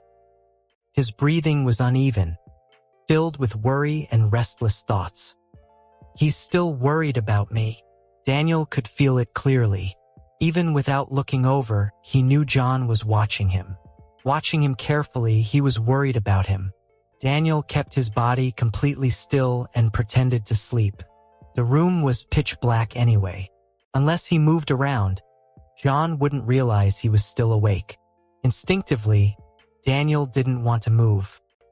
If John realizes I'm still awake this late, he'll definitely worry even more, especially after how abnormal I acted today. Daniel didn't want any of his family members worrying about him. At some point, he had truly accepted them as his family. John, Mary, Carol. These 3 people had already become incredibly important to him. Daniel stared quietly at the motel ceiling. The paint on the ceiling is peeling a little. He hadn't noticed it during the day, but now he realized just how old and worn down the motel really was. Then suddenly, Daniel froze. It was the middle of the night. The room was so dark you couldn't even see your own hand in front of your face. So how could he see the ceiling so clearly? Not only clearly, he could see every tiny detail better than he could during the daytime. Night vision. Only now did Daniel finally realize what was happening. He could see perfectly in the dark. What kind of useless ability is this? He muttered inwardly. Did some god hear him cursing earlier and decide to compensate him? But why give him night vision? He was still weak as hell. Daniel glared bitterly at the ceiling. Couldn't you at least give me something stronger? The more he thought about it, the more annoyed he became. What kind of garbage awakening ability was this? But as he continued staring at a certain spot on the ceiling, his vision changed again. Ha! His gaze suddenly passed through the ceiling itself. Daniel's pupils shrank. X-ray vision? But it didn't feel exactly like that. His sight penetrated through the concrete, yet the steel reinforcement bars inside were still clearly visible. Curiosity slowly replaced part of his frustration. Carefully, Daniel tilted his head slightly, trying not to make any noise. His line of sight barely reached Carol's bed. But he wasn't looking at Carol herself. No, he was looking through her. At her skeleton. Pale white bones instantly filled his vision, scaring the hell out of him. Thankfully, after everything he'd experienced today, his nerves were practically numb already. Otherwise, he probably would have shouted. X-ray vision. Daniel's expression became strange. His eyes could actually turn into X-ray scanners. Well, I guess I could become a doctor in the future. He laughed bitterly to himself. But after confirming his ability, Daniel quickly lost interest again. So what if he had X-ray vision? It didn't improve his combat ability at all. It was completely useless. Right now, all Daniel wanted was the power to protect himself and his family. He wasn't some heroic saint. He just wanted to live a peaceful, comfortable life with the people he cared about. He was tired, very tired. Sleepiness finally overwhelmed him. Right before falling asleep, a random thought suddenly surfaced in his mind. Wait, whose eyes had X-ray vision again? A faint idea flashed across his mind, but before he could catch it, exhaustion pulled him under. Daniel fell asleep. Daniel woke up early the next morning and carefully lifted the blanket off himself. A bold thought had come to him during the night. If his guess was right, then maybe, just maybe, he wouldn't have to fear the purple nutsack monster anymore. He slowly pulled open the hotel room door, moving as quietly as possible. But even that tiny bit of noise was enough to wake John. "Daniel, where are you going?" John instantly lost all traces of sleep the moment he saw Daniel trying to leave. Something about this was way too unusual. "Sorry, Dad. I woke you up." Daniel turned back and answered softly. "I wanted to go watch the sunrise." It was only a little past 6 in the morning. Thankfully, it was summer, so the sun rose early. At this hour, they could still catch the first light of dawn. "I'll go with you." Before Daniel could say anything else, John had already climbed out of bed, thrown on his clothes, and followed him out without even washing up first. "You really don't have to," Daniel thought helplessly, but he couldn't reject John's concern. After all, Daniel was only 5 years old, and yesterday he had been acting far too strangely. As a father, John always tried his best to help his son. He knew Daniel had been more mature and sensible than most children since he was young. Quiet, obedient, thoughtful. But no matter how mature he acted, he was still just a child. What Daniel himself didn't realize was that he often forgot his own age. A lot of the things he did unintentionally made John worry constantly. The two of them walked downstairs and left the hotel. The moment they looked up, they saw a blazing sun slowly rising over the horizon. The morning clouds spread outward in layers, and the soft red glow gradually dyed the sky above them lighter and lighter. Dawn had fully begun to break. At the horizon, brilliant gold slowly emerged from the deepest crimson of the sunrise, swallowing the red and blue that had once dominated the sky. Streak after streak, patch after patch, layer upon layer of golden clouds filled half the gray-blue sky. The sunrise was breathtaking, the kind of beauty that quietly shook people to their core. In truth, life was filled with beautiful things. As long as someone stayed optimistic and looked carefully enough, they would always find beauty somewhere around them. Daniel stood there, bathing in the sunlight. Golden rays poured over him, covering his entire body in warm light. At that moment, he almost looked like a holy child descending into the mortal world. Sacred, noble. Under the sunlight, Daniel felt unbelievably comfortable. Not just comfortable, amazing. It felt like a desert finally receiving rain after endless drought, every inch of his body being nourished and revived. Every cell in his body seemed to be cheering with excitement. Something unknown within the sunlight was being absorbed into him. And after standing there for only a short while, Daniel could already feel his strength increasing. He slowly clenched his fist. The power in it was obvious. After confirming his suspicion, Daniel decided it was enough for now. There was no need to rush. He had plenty of time ahead of him to soak up sunlight. "Dad, let's head back inside," Daniel said. By now, the sun had fully risen. The huge fiery red sphere hung high in the sky, and even though it was still morning, the sunlight already carried a hint of heat. The temperature didn't affect Daniel at all, but tiny beads of sweat had already formed on John's forehead. "You okay, Daniel?" John asked with concern. Daniel gave him a smile as bright as blooming flowers. "I'm great, Dad." He was so happy his grin almost split his face apart. If nobody else had been nearby, he probably would have burst out laughing on the spot. "Better than ever before," Daniel silently added in his heart. Seeing that Daniel's smile looked completely genuine, John finally relaxed. Good. His son was finally back to normal. All right then, let's go back, John said warmly. The two returned to their room together. The moment they opened the door, they saw Carol anxiously pacing around inside. When she woke up earlier, both her father and little brother had disappeared without a trace. It had scared her half to death. Oh my God! Where did you guys go? Carol rushed over immediately. I opened my eyes and both of you were gone. You seriously scared me. As she spoke, she patted her chest dramatically. We just went downstairs for a walk, Daniel said with a smile. Sorry, we forgot to leave you a note. It's fine. Just don't forget next time. Carol generously forgave the two of them. After breakfast, John needed to head out to take care of some things. Carol went with him, but Daniel stayed behind in the room alone. The past 2 days had been a complete emotional roller coaster for him. Yesterday, he discovered he had transmigrated into the Marvel Universe, leaving him completely shaken. And today, he realized the power he possessed was absurdly strong. This world was seriously messing with him. Daniel needed time to process everything.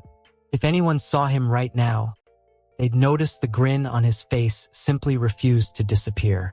Yesterday, he looked like someone who'd lost the will to live. Today, he looked delighted beyond belief. Why was Daniel this happy? Because his ability was almost identical to Superman's. Daniel was 99% certain now. He had Superman's powers. This was insane. Superman was ridiculously overpowered. Super strength, super endurance, super speed, light speed flight, heat vision, freeze breath, X-ray vision, super hearing, insane regeneration, complete invulnerability. This guy had practically maxed out the entire physical skill tree. All Daniel had to do now was sunbathe every day. When Thanos finally showed up in the future, there'd definitely be tears involved. And Daniel vaguely remembered hearing somewhere that later versions of Superman could even move planets. Wasn't there also a version where he sneezed and destroyed an entire planet? Either way, Daniel wasn't panicking anymore.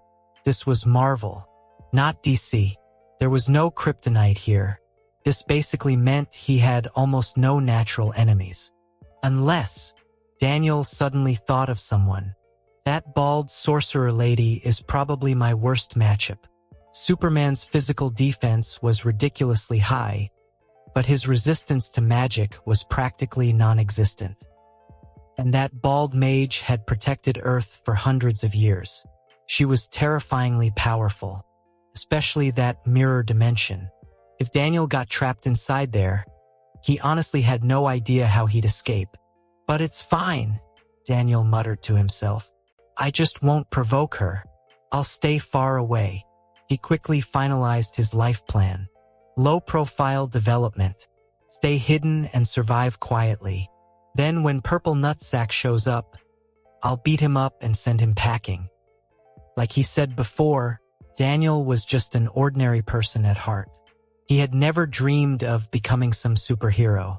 He respected superheroes. He admired them. But becoming one himself? No thanks.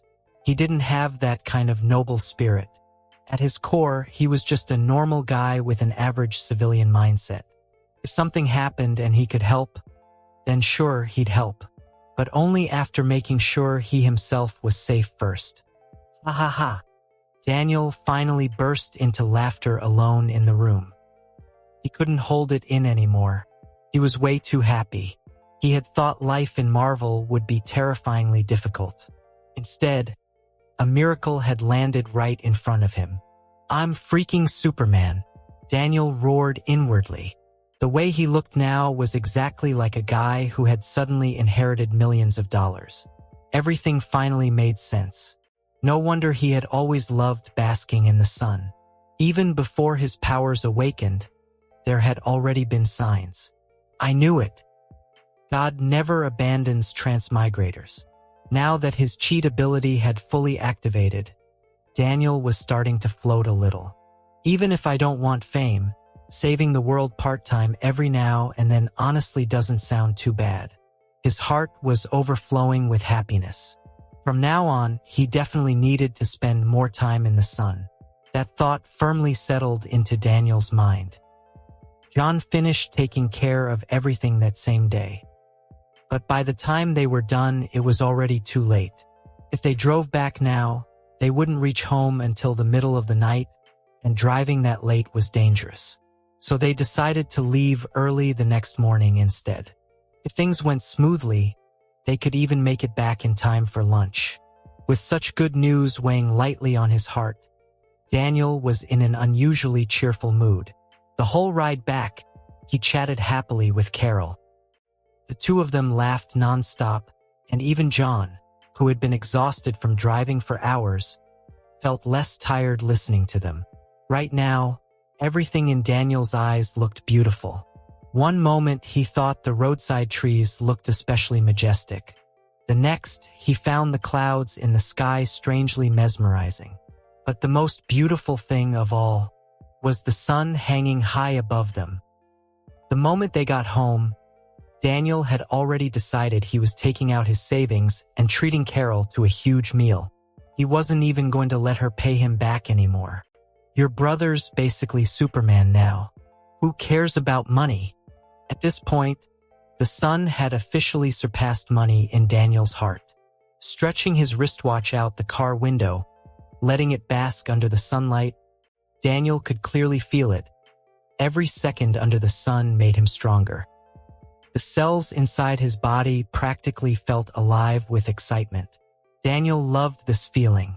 He couldn't wait to spend more time in the sun and grow stronger as quickly as possible. He wanted to fly.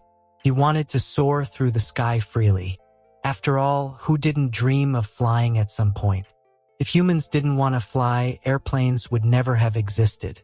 As for fear of heights, if you could stand in midair as steadily as walking on flat ground, what would there even be to fear? All fear came from insecurity. At least that was how Daniel saw it. If you fell from hundreds of meters in the air and walked away unharmed while the ground cracked open beneath you instead, then every fear would quietly disappear. Accompanied by warm sunlight and laughter, the three of them finally returned to Smallville around lunchtime. Then they returned home. Mary seemed almost capable of predicting the future. She had already prepared lunch ahead of time, a meal for 4 people waiting for them to come back. The moment Carol got out of the car, she rushed forward and threw herself into Mary's arms. "Mom, I missed you." Mary kissed her gently and smiled. "I missed you too." After Carol had clung to her long enough, Daniel walked over as well. Mary leaned down and kissed him too. "Welcome home. Come on, lunch is ready. I've been waiting for you all to get back before eating." She grabbed one child with each hand and started leading them toward the house. Behind them, a certain someone had already opened his arms wide, clearly waiting for a hug. Unfortunately, he seemed to have been completely ignored. Ahem. The middle-aged man coughed heavily in protest. Mary knew her husband too well. Sometimes he acted more childish than the kids. Left with no choice, she turned around and gave him a quick hug before saying against her conscience, "I missed you the most." Only then was John satisfied. He stopped coughing immediately, shot the 2 kids a smug glance, and strutted into the house proudly like a victorious general returning from war. Mary exchanged looks with Carol and Daniel. The 3 of them silently shook their heads together. After lunch, John returned to his favorite spot on the couch and opened the newspaper. The Smallville Daily, as always. Meanwhile, Carol sat chatting with Mary nearby. Mostly Carol talking. Mostly Mary listening. From time to time, Mary would respond with a few amused comments, and the 2 of them chatted enthusiastically. Daniel quietly looked at the 3 people before him, the most important people in this life. Even though he wasn't participating in the conversation, there was still a warm smile in his eyes. He liked this family. He liked the atmosphere here, and he swore he would protect it. No one would be allowed to destroy this home. No one would be allowed to hurt his family. If anyone dared, Daniel would make them understand what Superman truly meant. He would show them how terrifying an angry Kryptonian could be. He would make them repent in hell. Of course, that wasn't possible yet. Daniel lowered his head and looked at his tiny body, silently estimating his current combat strength. He clenched his little fists, then turned around and went outside to sunbathe. He needed to become stronger, strong enough to protect everything he cared about. Noticing him heading out, Mary called after him. "Where are you going, sweetheart?"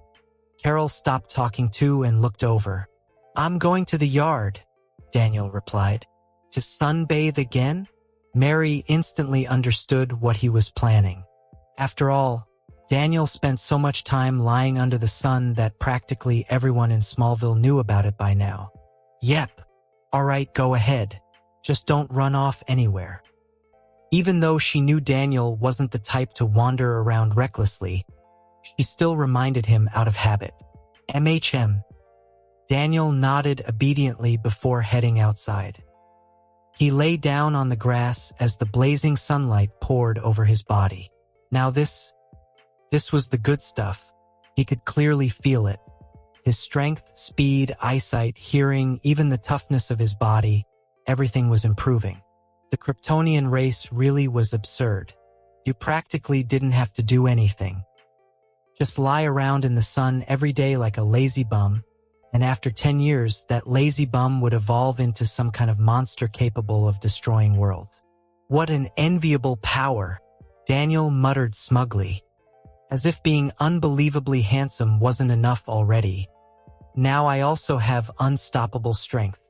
I'm only 5 years old.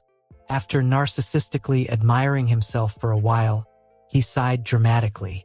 "My greatest flaw is simply being too outstanding." Daniel shamelessly praised himself without even blinking. At this point, he didn't even care about becoming some business tycoon anymore.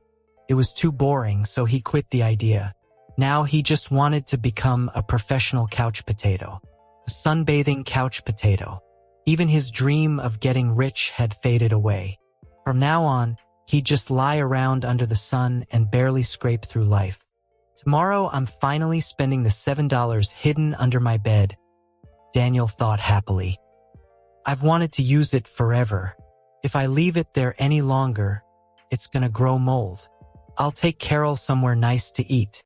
She's always craving snacks." Daniel absolutely refused to admit that he himself was craving good food too. In this period, $7 still had pretty strong purchasing power. Combined with the low prices in town, it was more than enough for Daniel to take Carol out and have a great day. You've got to go out more. Have a little fun and enjoy life. Now that the pressure weighing on him was gone, Daniel felt incredibly relaxed. Almost like he was treating life itself as a game. Time passed quickly. Before he knew it, the sun had already begun to descend. Evening had arrived. Looking at the golden-orange sun hanging low in the sky like a giant egg yolk, Daniel clenched his fist tightly. He felt power surging through his body. "I could totally punch a cow to death right now," Daniel declared confidently. Of course, that was wildly exaggerated. It was just the illusion created by his rapidly increasing strength. Realistically, he was maybe twice as strong as he had been at noon. Ha! He punched the tree in the yard with all his might. Instead of leaves exploding dramatically everywhere like he imagined, his own hand hurt so badly he nearly cried. "Ow, wow, wow." Daniel jumped around, clutching his hand in pain. Right now, he looked exactly like a dumb monkey who got too full of himself too quickly. Seriously, he'd only awakened his powers less than a day ago. How strong did he think he was? Give it another month and that tree would probably be the one suffering instead. After all, adult Superman was absurdly powerful, even capable of moving planets. That meant his strength probably grew at a terrifying rate. maybe even exponentially. But Daniel didn't know any of that yet. All he knew right now was that his hand really freaking hurt. The road ahead is still long, Daniel thought silently. That evening, the whole family sat together neatly around the dinner table. "Carol, let's go into town tomorrow and have some fun," Daniel said. "Okay." Carol agreed instantly. She loved going out more than anything. "But what made you suddenly want to go into town?" Carol asked curiously. "Don't you usually like staying at home?" Normally, Daniel barely stepped outside. Mary and John had worried about that for a long time. "I just want to go out for a walk," Daniel replied. "And tomorrow, I'm treating you to food. I'm finally using all my savings." "Whoa!" Carol's eyes practically lit up. She had been eyeing Daniel's little stash of money for ages. "That's amazing. Tomorrow's gonna be another perfect day. Boys should spend more time outside," John said approvingly from the side. "Then it's settled. We're going to town tomorrow," Daniel said. "Yay!" After dinner, they spent some time relaxing before heading back to their rooms. "Good night, Daniel." "Good night." After their usual exchange, they quickly fell asleep. A peaceful night passed. The next morning, Daniel woke up naturally. For once, Carol didn't come to disturb him. Today, Daniel was her personal sponsor. She wasn't stupid. Only if Daniel was happy could she enjoy herself properly too.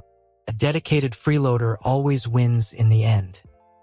After getting dressed, washing up, eating breakfast, and packing a few things, Daniel and Carol prepared to head out. "Be careful on the road. Watch out for cars," Mary reminded them. "Carol, take care of your little brother." "Don't worry." Carol patted her chest confidently, looking extremely reliable. "Leave it to me. We're gonna have an awesome day." "You absolutely must be careful," Mary continued anxiously. "Actually, maybe I should go with you too? I don't have anything to do today anyway." "There's no need for you to do that, Mom." Carol rejected her immediately. What a joke. If Mary came along, she'd stop them from eating this and forbid them from buying that. It would be a nightmare. No freedom at all. All right then. After thinking it over, Mary finally decided to let the siblings go by themselves. Still, she repeated another round of reminders about staying safe. Parents everywhere shared the same worries. After saying goodbye to Mary, Carol grabbed Daniel's hand and skipped happily toward the center of town.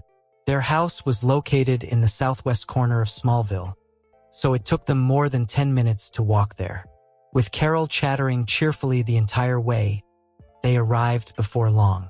This was the only real entertainment area in Smallville. Compared to the rest of the town, it was fairly lively. There were more people around too, mostly local residents. In a small town like this, everyone knew everyone. "Well, look who's here. Carol's back in town again." A bearded man called out to them. It was Uncle Aaron. "Yep, Uncle Aaron," Carol answered brightly. "And behind you is your little brother Daniel, right?" Aaron asked. "Well, this is rare. Daniel the sunbather actually left the house today." Aaron laughed. "What's wrong, Daniel? Not enough sunlight in the yard anymore? Had to come sunbathe on the street instead." "Damn that trashy Smallville daily," Daniel cursed internally. If it weren't for that stupid town newspaper, people wouldn't keep teasing him like this. This had already happened several times. Still, despite his internal complaints, Daniel smiled politely. "Yeah, I wanted to walk around town today." Aaron paused slightly when he saw Daniel smile. This kid. Why does his smile feel so warm? Haha. All right then, I won't interrupt you two. Go have fun. Aaron laughed loudly, his beard shaking up and down in a ridiculously funny way. Bye, Uncle Aaron. The siblings answered in unison. Aaron's feeling wasn't wrong. Ever since awakening his powers, Daniel had gradually become brighter and more cheerful. like a walking little sun. Just being near him gave people a sense of warmth and safety. The change was subtle, happening little by little, to the point that even Daniel himself hadn't noticed it. Their first stop was Aunt Sophie's corn tortilla food cart. Sophie made unbelievably delicious tortillas. You could tell just by looking at the size of her husband and son.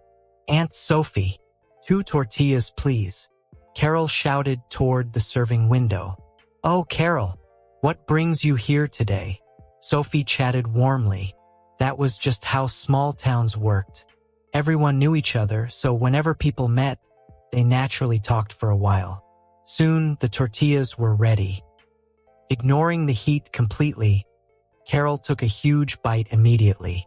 The hot filling burned her mouth so badly she stuck her tongue out repeatedly, yet she still kept talking through it. "So good. So good. Aunt Sophie, your cooking got even better." Sophie grinned so hard her face practically disappeared into wrinkles. "As long as it tastes good. Careful, child. It's hot." Even her tone became gentler after the praise. Daniel took a bite too. Steam still rose from the freshly cooked tortilla, but he didn't care at all. Unlike Carol, he wasn't burned in the slightest. Come on. Superman could literally bathe inside stars. Would he really be afraid of something hot? Of course, that was a fully grown Superman. Daniel wasn't anywhere near that level yet, but a temperature barely over 100 degrees meant nothing to him now. As he ate the tortilla, a thought suddenly crossed his mind. One day, I'm going to bathe in the center of the sun. After finishing their food, Daniel paid Sophie. It was cheap. 2 tortillas together didn't even cost 50 cents. "Let's go, Daniel. Next stop." Carol grabbed him and pulled him away again. Honestly, Daniel already had enough strength to resist her now. Even though Carol was 3 years older, after only 1 day of absorbing sunlight, Daniel's strength had already surpassed kids his age. Still, he didn't resist. "Where are we going?" he asked. Carol looked up at the sky. It was still early. "Let's go watch a movie. By the time it ends, it should be around lunchtime. Then we'll go eat burgers at Uncle James's place. His burgers are amazing." When it came to food and entertainment around town, Carol knew everything. Okay. They entered the old rundown movie theater and spent $2 on 2 tickets. Daniel had no idea what movie they were even watching. The theater in town didn't care what you wanted to see. Whatever they played was what you watched. Coincidentally, today's showing was last year's animated film, The Many Adventures of Winnie the Pooh. The staff probably saw that most of the audience were children and picked this movie. Carol watched enthusiastically the whole time, yelling and reacting dramatically to every scene without the slightest concern for theater etiquette. Daniel nearly fell asleep. This kind of movie really wasn't for him, only kids could enjoy it.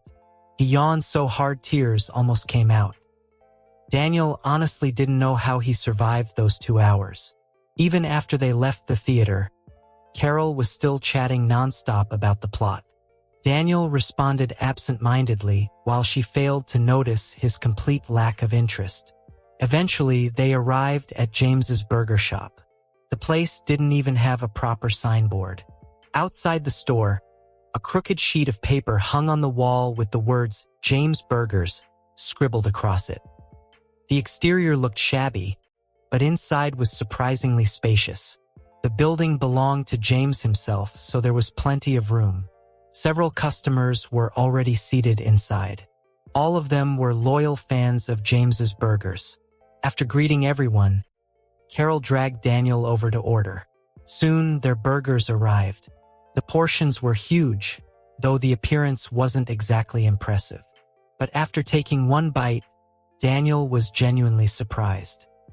The ugly-looking burger was unbelievably delicious, especially the seasoning. In the afternoon, they went to the skating rink and played until evening. By the time they returned home, Daniel's entire $7 savings had been spent down to the last cent. Not even a penny remained. Clearly, Carol had planned this day very carefully. This brat has definitely been eyeing my money for a long time, Daniel thought bitterly. She probably knows exactly how much I had saved down to every single cent. Otherwise, there was no way she could have spent it so perfectly.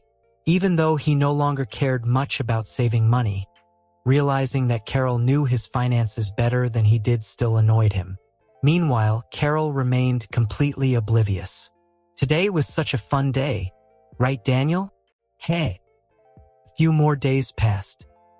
Lately, Daniel had been spending even more time in the sun than usual, staying out longer and longer each day. The feeling of getting stronger every second was addicting. Once he started, he couldn't stop. The warm little family of 4 continued living their peaceful, ordinary life. Nothing dramatic happened, but the quiet routine felt comfortable in a way that made people relax without realizing it. It was summer vacation now. Carol didn't have classes, and there was barely any homework besides a few social practice assignments, so she spent every day running wild outside. Most of the time, nobody even knew where she had gone. Meanwhile, Daniel's life had become incredibly simple. Home, yard, sunlight, that was it. From sunrise to sunset, other than eating or going to the bathroom, he spent almost all his time sitting under the sun. John and Mary had mostly stopped trying to interfere. There was no point anyway. Even if they told him not to, he would still do it, so eventually they just let him be. That afternoon, Daniel was lying in the yard taking a nap when a shadow suddenly blocked the sunlight on his face. He opened his eyes and immediately saw Carol leaning over him, her hand halfway extended as if she was about to pinch his nose. "What are you doing?" Daniel asked suspiciously. "Nothing." Carol quickly pulled her hand back and sat down beside him. "How come you're home already?" Daniel asked. Normally, she would never come back this early. Carol didn't answer immediately. Instead, she stared ahead quietly for a moment before asking, "Daniel, do you have a dream?" "Huh?" Daniel blinked in confusion. "Why are you suddenly asking that?" Pamela's moving away. Carol's voice sounded unusually low. Pamela was her best friend, and now she was leaving. Carol had clearly taken it hard. "Why's she moving?" Daniel asked curiously. "They're going to Los Angeles." Carol sighed. "Pamela wants to become a celebrity. Apparently, one of her relatives over there noticed her and wants to train her so she can try getting into Hollywood someday." Then Carol turned back toward him and asked again, "Daniel, do you have a dream?" This time, Daniel actually thought about it. "I don't know." The question left him strangely lost. Back in his previous life, he had wanted to make money and become successful. But after learning this was the Marvel Universe, those thoughts had slowly faded away. Become a hero? Daniel silently asked himself. His Superman abilities would only continue growing stronger. Once he became an adult years from now, what exactly was he supposed to do with all that power? Live as an ordinary person? It would be impossible. Could he really pretend to be normal forever? What was the point of having the power to slay monsters if he hid it for his entire life? And if someone around him, even a stranger, was in danger right before his eyes, could he really stand there and ignore it? Things that were life-threatening to ordinary people would be as simple as breathing to him. Watching lives disappear while doing nothing. He knew he couldn't do that. But once he used his abilities, people would eventually notice. And once the world discovered someone with powers beyond human understanding, who knew how many vultures would come circling around him? Daniel suddenly sighed inwardly. If only I had Clark Kent's glasses. While he was still lost in thought, Carol spoke again beside him. "Daniel, I want to become a hero. A hero like Steve Rogers." Steve Rogers. Captain America. Daniel looked at her in surprise. He genuinely hadn't expected something like that to come out of her mouth. "Why?" he asked. "I want to protect people. Protect all of you." Carol's expression was serious. Daniel felt unexpectedly touched. But you don't have to. Before he could finish, Carol cut him off. I want to prove myself, she declared firmly. I want to prove that women can be strong too. Daniel looked at her carefully. Why would you think that? Daniel, I know. Carol's voice became unusually calm and mature. Dad likes boys more. Daniel froze slightly. Even though he loves me too, I can still tell. He likes boys more. Daniel couldn't help feeling surprised by how mature she sounded. Normally she was goofy, noisy, and full of energy all day long. He had never seen her this serious before. After hesitating for a moment, Daniel cautiously asked, Did Pamela leaving affect you that much? No. Carol shot him an annoyed look. When Pamela left today, she said a lot of things to me. She said she was going to become famous, become a real star. Carol paused for a moment. We talked for a long time, but the thing I remember most was the last thing she said. She turned to look directly at Daniel. Her eyes were filled with determination. She said, Carol, we have to chase after something. We have to do something meaningful, so we won't be forgotten. Carol repeated the words softly. Daniel sighed inwardly. Do kids in this era really mature this early? Then Carol suddenly stood up. Daniel, I want to join the military. She planted her hands on her hips dramatically, looking incredibly heroic. I'm going to become a pilot, an Air Force hero. There aren't any female pilots in the military right now, so I will become the first one.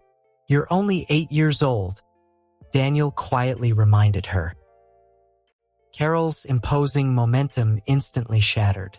She almost choked on her own breath. A moment ago, Daniel had genuinely been stunned by how serious she looked. But after calming down, he suddenly remembered something very important. Carol was 8. Her personality wasn't stable yet. She was still at the age where ideas came one after another on impulse. Did visiting the Captain America memorial a few days ago awaken her Chuyuni soul or something? Humph. Carol crossed her arms unhappily. A person's ambition has nothing to do with age. Sure. Got it. Daniel nodded while barely holding back his laughter. Seeing the smile on his face instantly irritated Carol. He's laughing at me? Carol immediately felt offended. He's looking down on my dream. She clenched her fists and charged at him without hesitation. Back then, she used to beat Daniel up all the time. Whenever Daniel thought she was childish and refused to play with her, Carol would get angry, pin him to the ground, and bully him until he gave in. But things were different now. Before, she had always been stronger than him, and Daniel couldn't break free no matter how hard he struggled. This time, though, the moment Daniel sensed danger, he slipped away immediately. Carol reached out to grab him, but to her surprise, she couldn't pull him back at all. She chased after him for a couple steps, only to realize she couldn't catch up either. Please, I'm basically Superman now. Did you think I was still the same as before? Daniel ran farther away while secretly feeling smug. From now on, Carol's never pinning me to the ground again. Thinking back to all the times he got beaten up by an 8-year-old girl made him feel unbelievably embarrassed. A grown teenager's soul getting bullied by a kid. Seriously shameful. Still, there was nothing he could have done before. Girls biologically grew up faster than boys, and Carol was 3 years older than him on top of that. Resistance had been impossible. But now things were different. Daniel could clearly feel it earlier when Carol tried pulling him. The resistance had been tiny. I probably already have a few 100 pounds of strength by now, he estimated silently. My speed and everything else have improved a ton too. The feeling of constantly becoming stronger felt incredible, especially when you could feel the improvement every single moment. It was exhilarating. Why did I even bother talking to you about this, you little brat? Carol shouted from behind him angrily.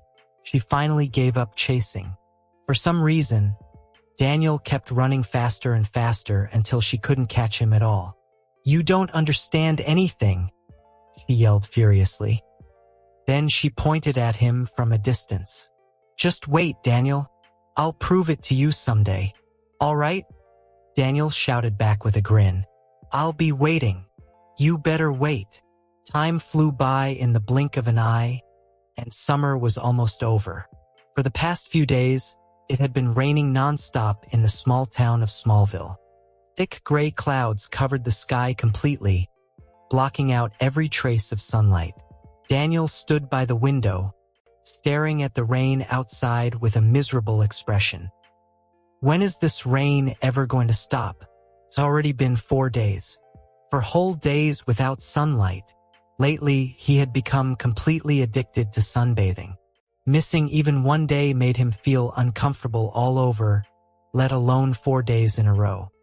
He was annoyed, restless, and overly unhappy. The entire person just felt off. His strength had been growing at a terrifying speed recently. After 3 months of daily sunlight exposure, he could now snap a tree with a single punch. He had tested it personally. Didn't notice the missing tree in their backyard? Yeah, Daniel did that. The moment he punched it and the tree crashed to the ground, even he got scared. He hadn't realized he had already become that strong. Thankfully, nobody had been home at the time. That evening, he had barely managed to make up an excuse and smooth the whole thing over. At least it counted as revenge for the injury from before. Last time, his fist had hurt for a long while after hitting the tree. He had almost cried from the pain. What a shame. Guess I need to find another punching bag now. That had been Daniel's only thought as the tree fell. He was absolutely heartless. That poor tree had stood in the yard for nearly 10 years, shielding the family from wind and rain with silent dedication, only for him to punch it into the ground. Because of the non-stop rain, the whole family had been staying home together these past few days.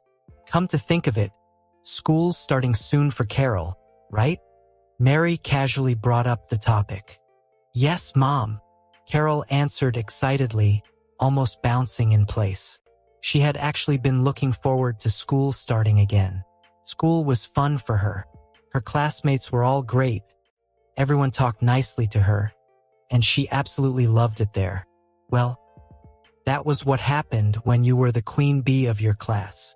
To be fair, Carol really was at the top of the elementary school food chain in town. She had quite the reputation among the kids. Daniel should be old enough to start school too, shouldn't he? John continued naturally after Mary. I think Carol started school around his age, John added uncertainly. Really? Carol immediately turned toward Daniel with wide eyes.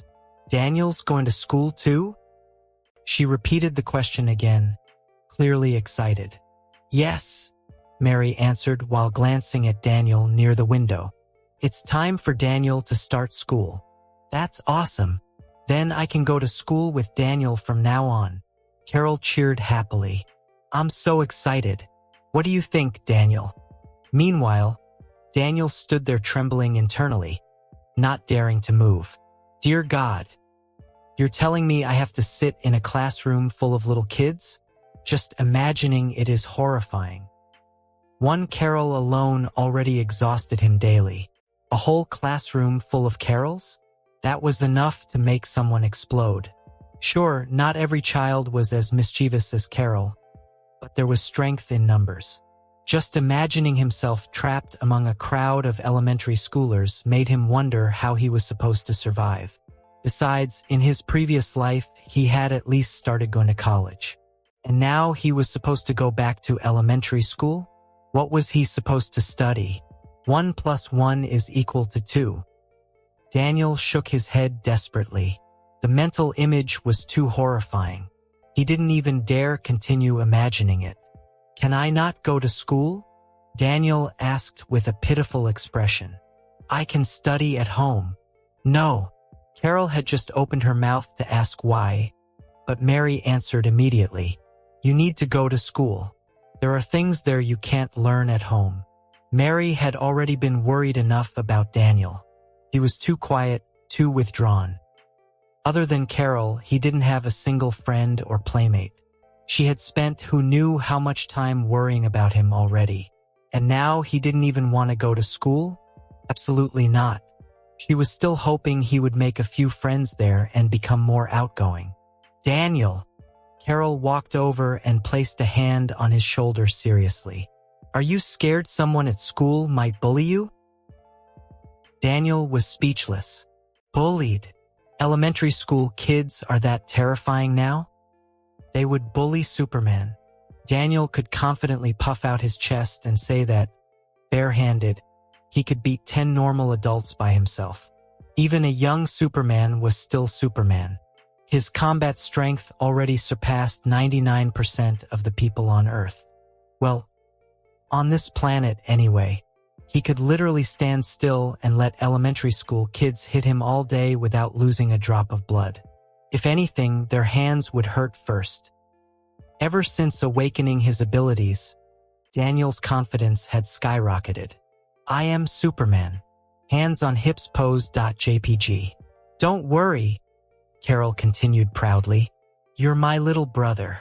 I'll protect you. I still don't want to go. Daniel tried struggling one last time. No, this time it was John. You're going to school. End of discussion. Daniel knew there was no escaping anymore. Looks like he really was going back to school. Daniel, look around. Everyone goes to school.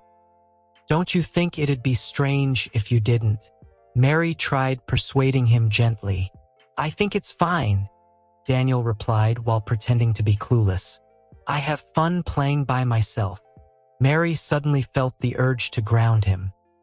He's usually such a well-behaved child. Why is he suddenly so stubborn about school? She thought helplessly. Taking a deep breath, she forced herself to speak in the gentlest tone possible. Sweetheart, everyone has to go to school. It's an important part of life. At school, you learn new things, make friends, and when you grow up, you'll treasure those memories. You see, your father and I both really miss our school days. Right, John? Absolutely. John instantly got energized when the topic shifted to his youth. Back then, I was one of the most popular guys in school. Let me tell you, he launched straight into storytelling mode. Anyway, I almost ended up with that junior girl back then. That junior girl? Mary repeated slowly. John froze. Cough, no. Nothing like that. He hurriedly corrected himself.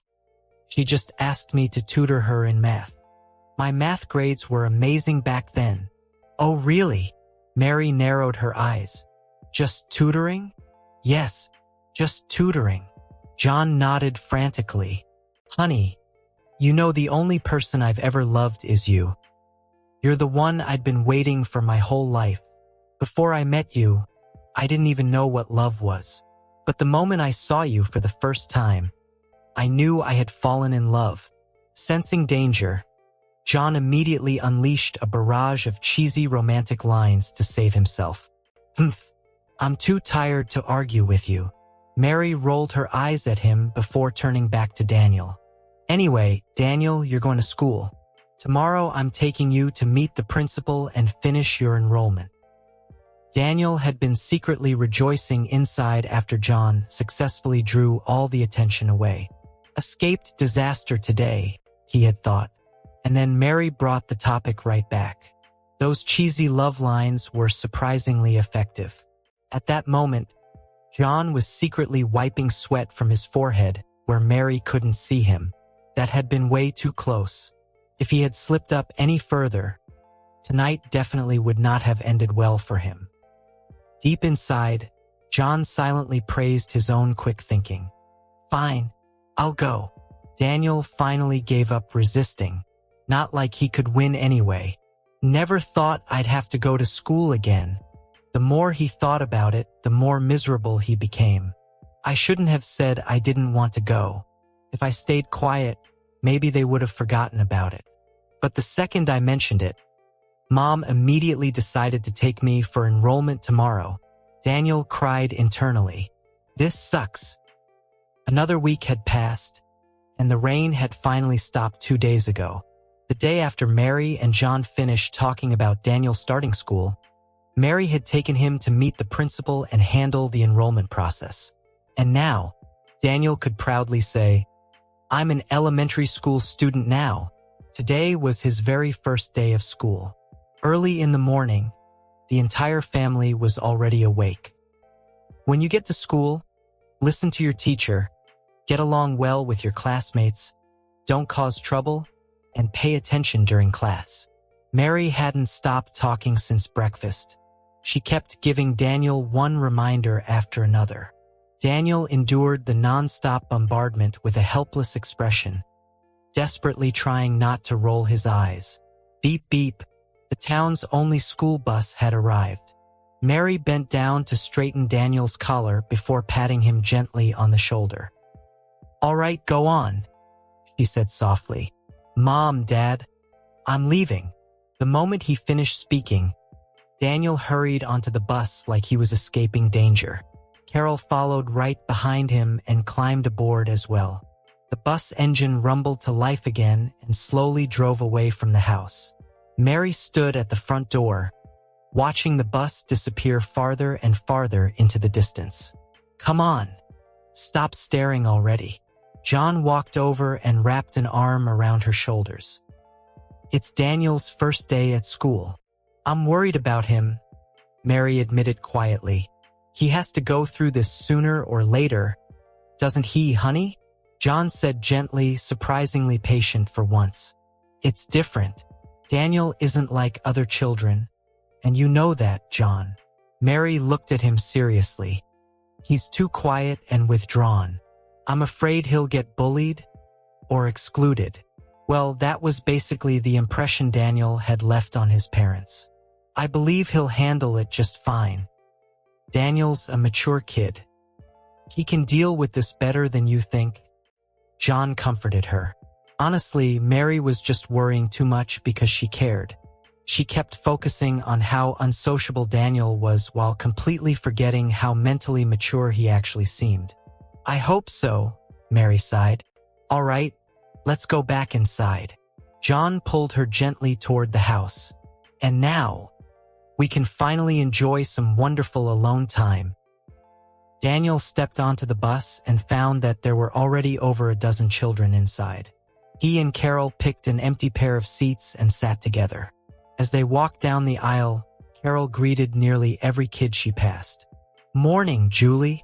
"Hey, Roseanne." The other children greeted her enthusiastically in return. Looks like Carol really hadn't been exaggerating. She was genuinely popular at school. "Carol, is that your little brother?" One of the kids pointed curiously at Daniel sitting beside her. Carol immediately perked up.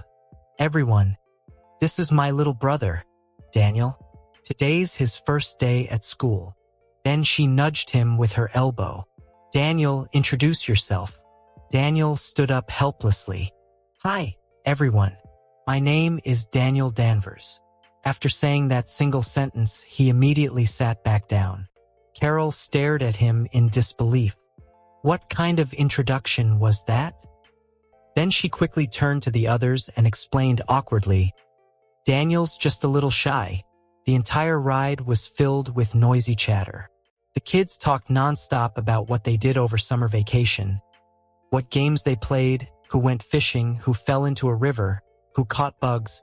The bus was so loud it felt like a flock of sparrows had gotten trapped inside. Not a single second of peace. More than 20 minutes later, the school bus finally arrived at its destination. Smallville Elementary School. The moment he stepped off the bus, Daniel let out a long breath of relief. Finally, that ride was torture. Listening to a bunch of children enthusiastically discussing childish things for 20 straight minutes had genuinely been painful for him.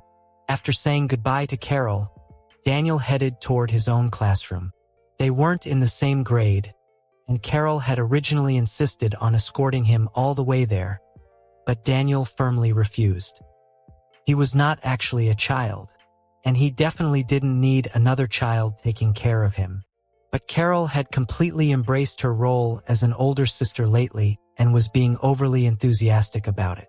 Daniel still wasn't used to it. When he entered the classroom, only 2 or 3 children were already inside, chatting noisily with each other. Daniel casually picked an empty seat and sat down. Soon, more students gradually entered the room, and the classroom quickly became lively and noisy. Nobody paid much attention to Daniel. Most of them only glanced at him briefly when they came in before going back to their own conversations. Daniel was perfectly happy with that. He sat quietly in his seat and stared blankly into space. "All right, students, quiet down for a moment." After a while, a middle-aged woman walked into the classroom. Seeing how chaotic the room was, she immediately tried to restore order. This class had both 5- and 6-year-olds. It was basically kindergarten level. Some children had already attended for a year, while others, like Daniel, were brand new.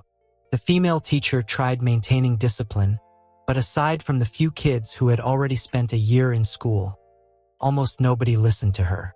The classroom remained noisy. Bang, bang, bang. She smacked the desk several times, finally drawing everyone's attention. The room gradually quieted down. "Listen carefully," she said sternly.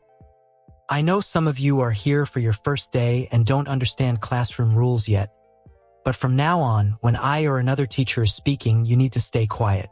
Understood?" Children were actually pretty easy to intimidate. Seeing the serious look on her face, all of them immediately became obedient. "Okay. Yes, teacher." The kids nodded frantically like little chicks pecking at grain. The teacher clapped her hands with satisfaction. "Very good. Let me introduce myself. I'm your math teacher, Volna Azra." She turned around and wrote her name neatly on the blackboard. "For the next 1 or 2 years, I'll be taking care of all of you. I hope we'll get along well." Volna continued speaking from the front of the classroom. "All right, enough about that. Now it's your turn to introduce yourselves so everyone can get to know you." Daniel instantly felt a headache coming on. Here we go again. Another self-introduction. "You can talk about your hobbies, your interests, what games you like, what food you enjoy eating. Anything is fine," Volna said with a smile. She paused for a moment. "Anyone brave enough to volunteer first?"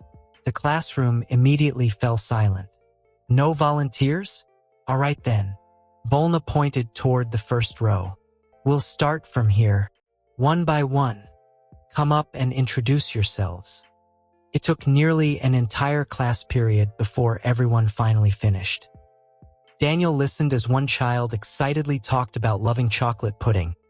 Another bragged about catching frogs during summer break, and one little boy proudly announced that he still wet the bed yesterday. Daniel nearly burst out laughing on the spot. After Volna finally left the classroom, the room immediately became noisy again. Some of the kids already knew each other before school started, so they naturally grouped together and chatted happily. Daniel didn't know anyone, and more importantly, he didn't want to know anyone. A few more outgoing children tried approaching him to chat, but after being rejected several times, they eventually gave up. Looking into the classroom from outside, the scene felt oddly pitiful.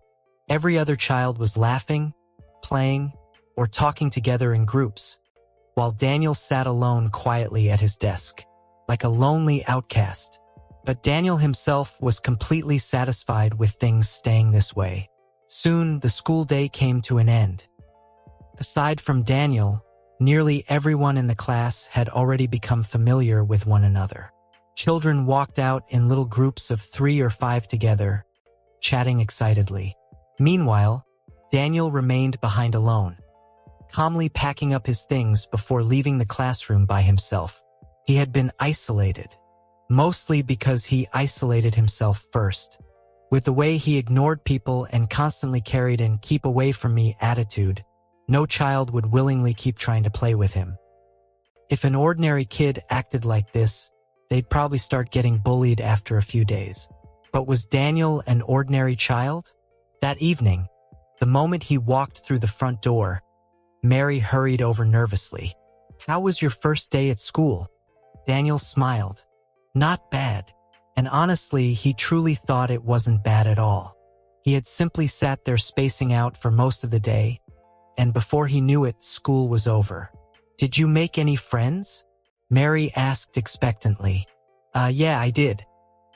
Even though he hadn't actually met a single person, Daniel answered without changing expression. Jeff Parker." Jeff Parker was the kid who had proudly announced to the entire class that he wet the bed yesterday. Daniel had remembered him very clearly, so he casually used his name. "That's wonderful. Great job, Daniel." Mary looked genuinely thrilled and immediately kissed him on the cheek.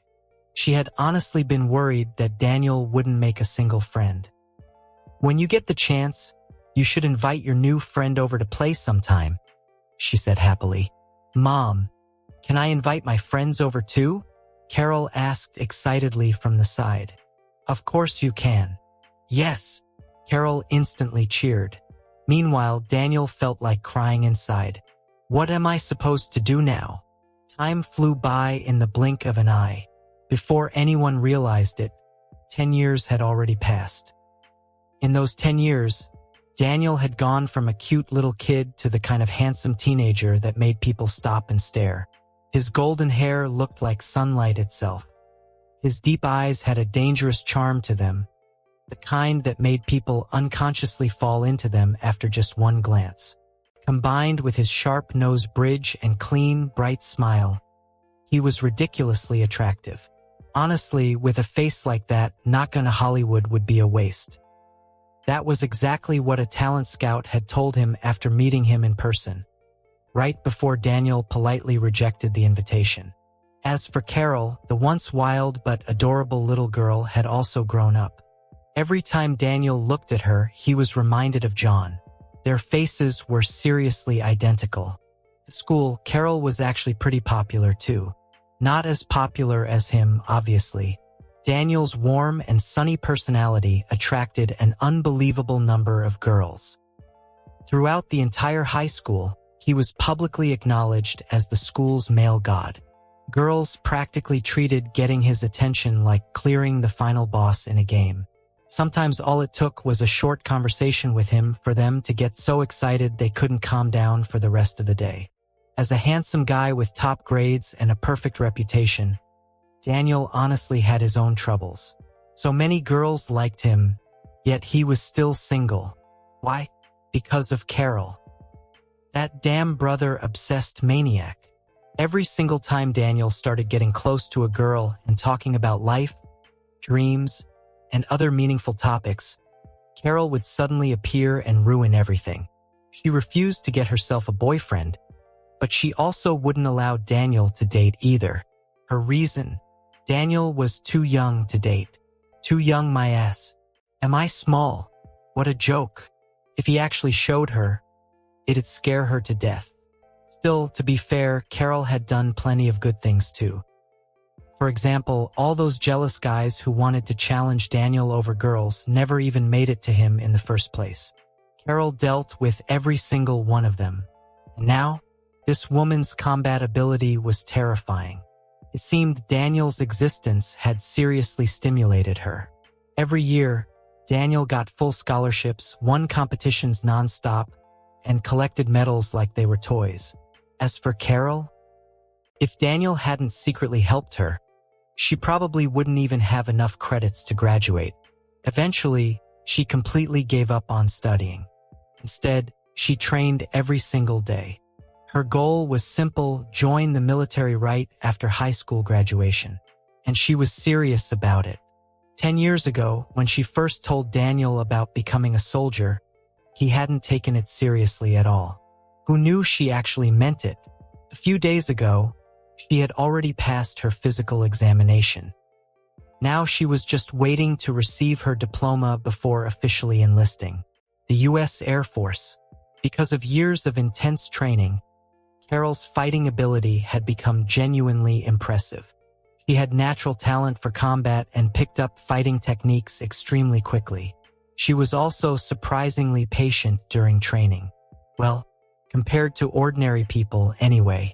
As for Daniel felt that if he sneezed without controlling his strength, Carol might genuinely explode on the spot.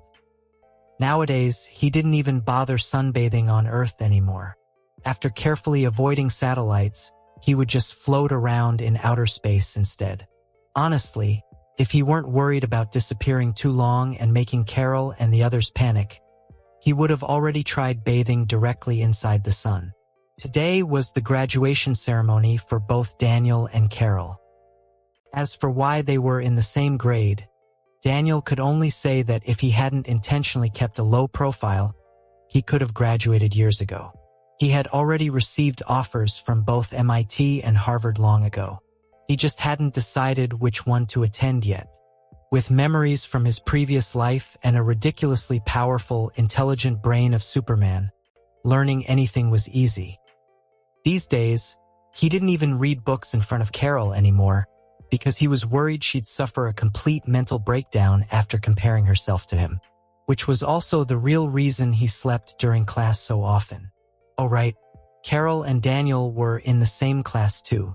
At the moment, the two of them were standing outside the school gates waiting for Mary and John, who had come to attend their graduation ceremony. They attended Wellesley High School in Boston and had both been boarding students there. Soon enough, they spotted John's new pickup truck driving over. The old one had finally died years ago, and John had been heartbroken over it for a long time. This newer truck had been bought 2 years earlier. John and Mary got out of the truck and hugged the siblings one after another. "Oh my God, Daniel, you got taller again." Mary looked up at him while squeezing the muscles on his arm. What a healthy young man. When it came to Daniel's height, Carol remained deeply dissatisfied. Daniel was only 15 years old now, yet he was already 1.87 meters, 6 feet 2 inches, tall. He was even taller than her, as Carol was only 1.8 meters, 5 feet 11 inches. Back when Daniel first surpassed her height, she'd been depressed for quite a while. Her little brother was becoming harder and harder to control. Being taller was one thing, the real problem was his physique. His body was strong, his muscles clearly defined, and the lines across his frame were absurdly attractive. God knew how many girls secretly drooled over him every day. Daniel never even works out. He hates exercising. All he does is lie around in the sun all day. So where the hell did those muscles come from? Carol wondered suspiciously. "Let's head inside," Daniel said. Each student was allowed to invite family and friends to the ceremony, and Daniel and Carol had invited only John and Mary. Before long, the four of them entered the school. Daniel chatted and laughed with them as he guided Mary and John toward the audience seating area. Wellesley High School actually ranked pretty well locally. Normally speaking, Carol would have never been accepted there. Daniel had given up his scholarship package and only requested tuition exemption instead, on one condition. Carol had to be admitted too. Basically, she had been a bonus gift. Back then, he had got into many prestigious high schools, but Wellesley had been the first school willing to accept Carol alongside him. So Daniel chose Wellesley. Soon, the principal stepped onto the stage and began his speech. It was the usual routine. Thanking the sponsors, summarizing the achievements of students, talking about their future. Half an hour later, Carol was already on the verge of falling asleep. "Daniel's going on stage later, right?" Mary asked. "Yep. He's the valedictorian after all," Carol answered before Daniel could even open his mouth. Daniel was Wellesley High's #1 student in literally every category. If he didn't go on stage, who would? No helping it.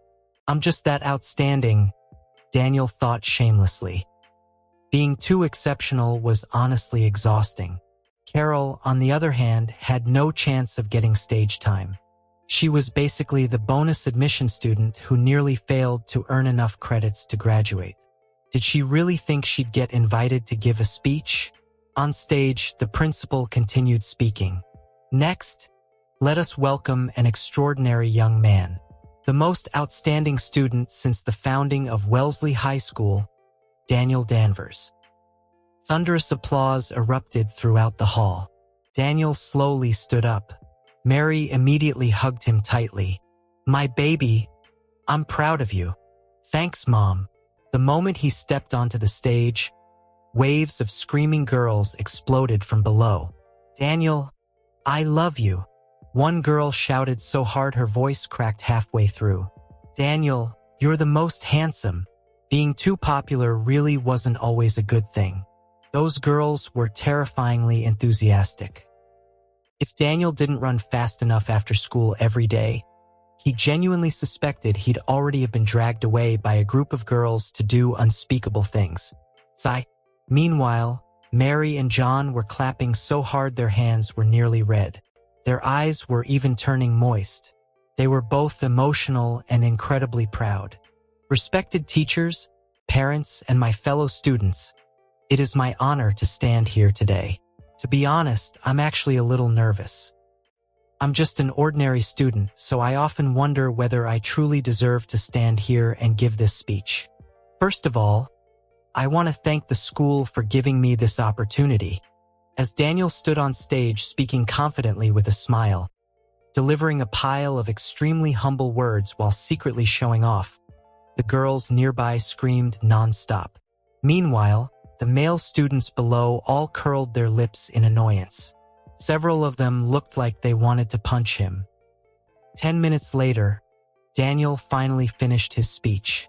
The general content was basically just him casually talking about life, future after high school, and basically hard work, motivation kind of talk. "Thank you, everyone." Daniel bowed slightly and walked off the stage.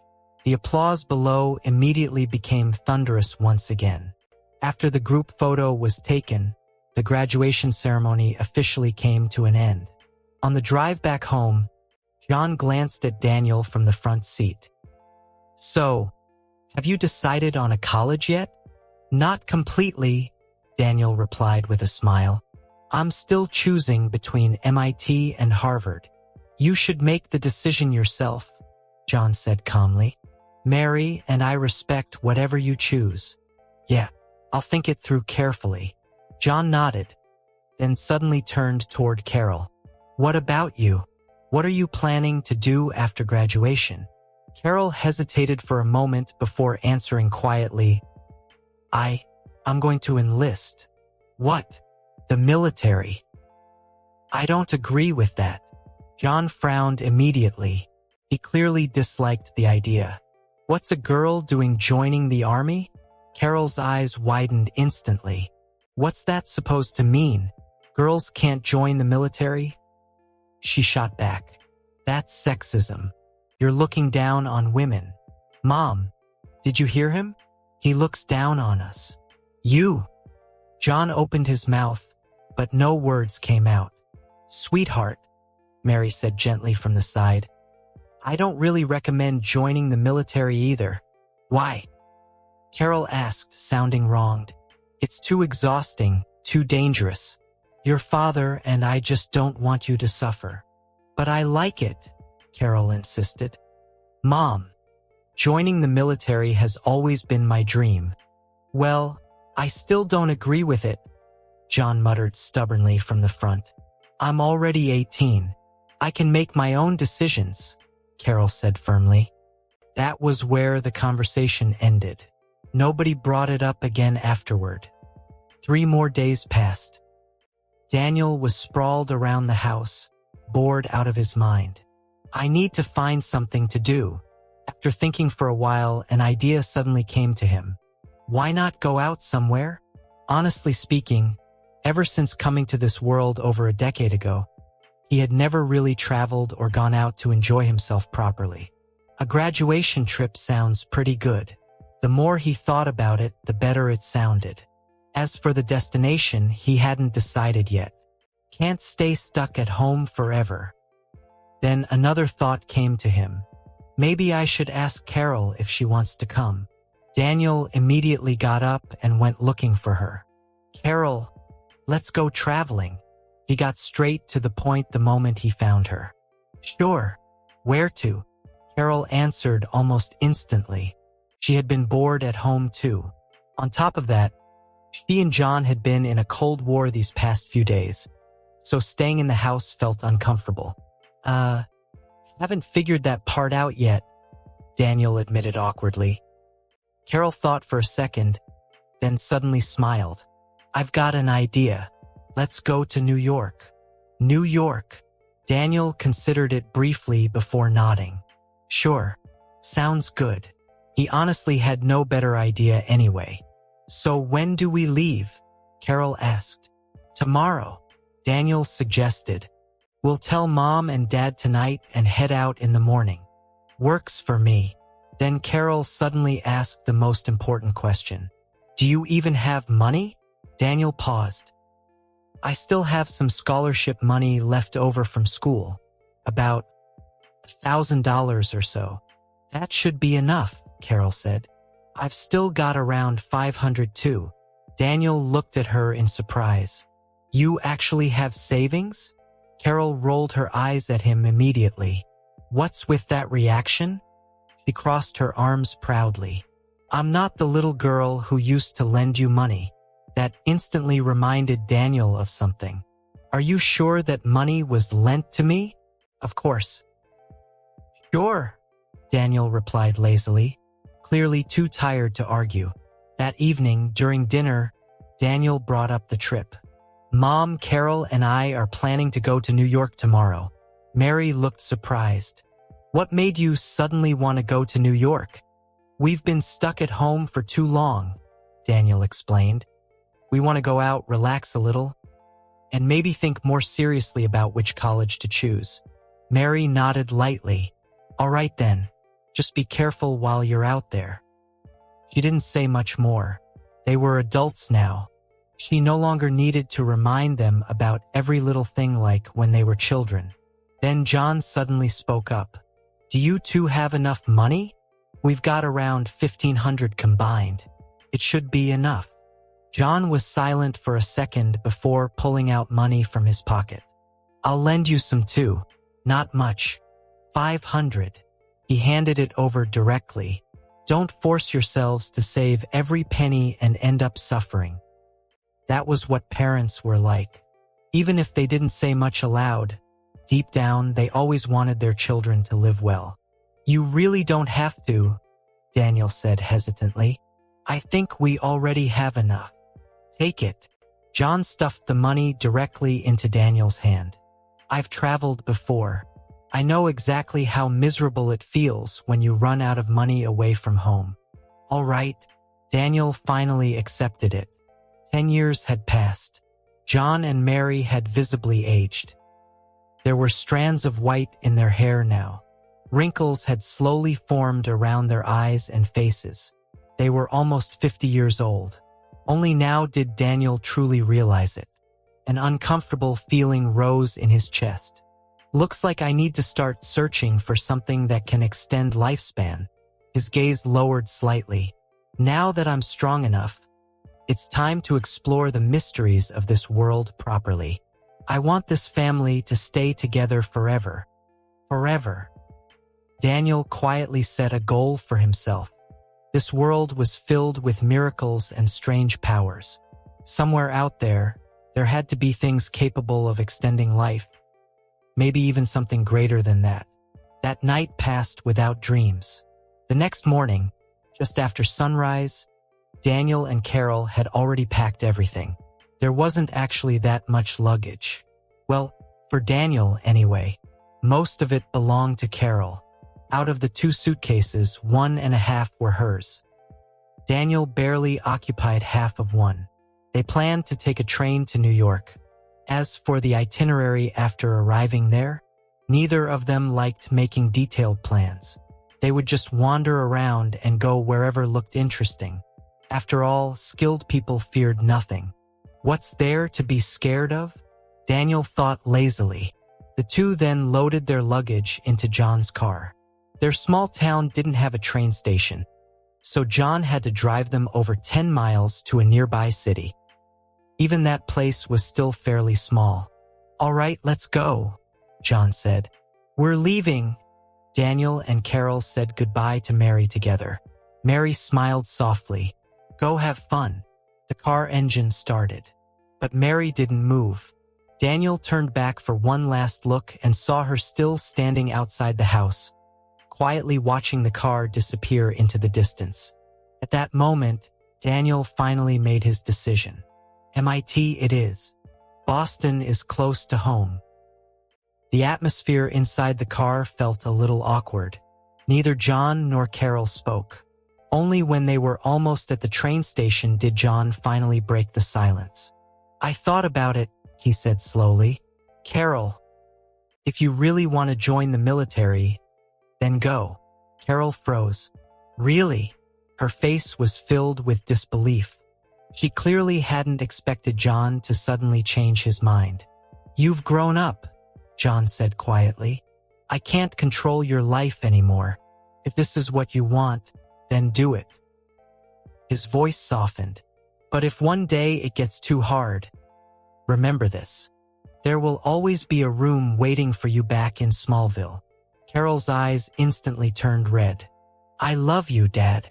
If John hadn't been driving, Daniel was pretty sure she would have thrown herself at him already. "Thanks for supporting me," Carol said excitedly. "Don't worry. I'm definitely going to become an ace pilot someday." John blinked. Pilot?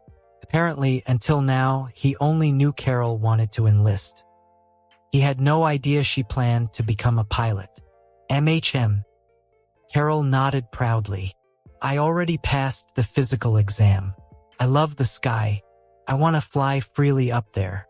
John laughed helplessly. "So you already handled everything first and only told us afterward?" Carol let out two dry laughs. "I was scared you'd object. And would our objections even matter?" John asked back. "Dad, you're the best father ever." "I love you," Carol said immediately, skillfully changing the subject. Clearly, she had learned that move from John himself over the years. "You really?" John let out a long sigh. "You've been stubborn since you were little. You love the sky, huh?" Daniel quietly looked out the window. "Then someday, I'll take you somewhere truly worth seeing." Anyway, he had already decided. He no longer planned to hide his abilities from his family forever.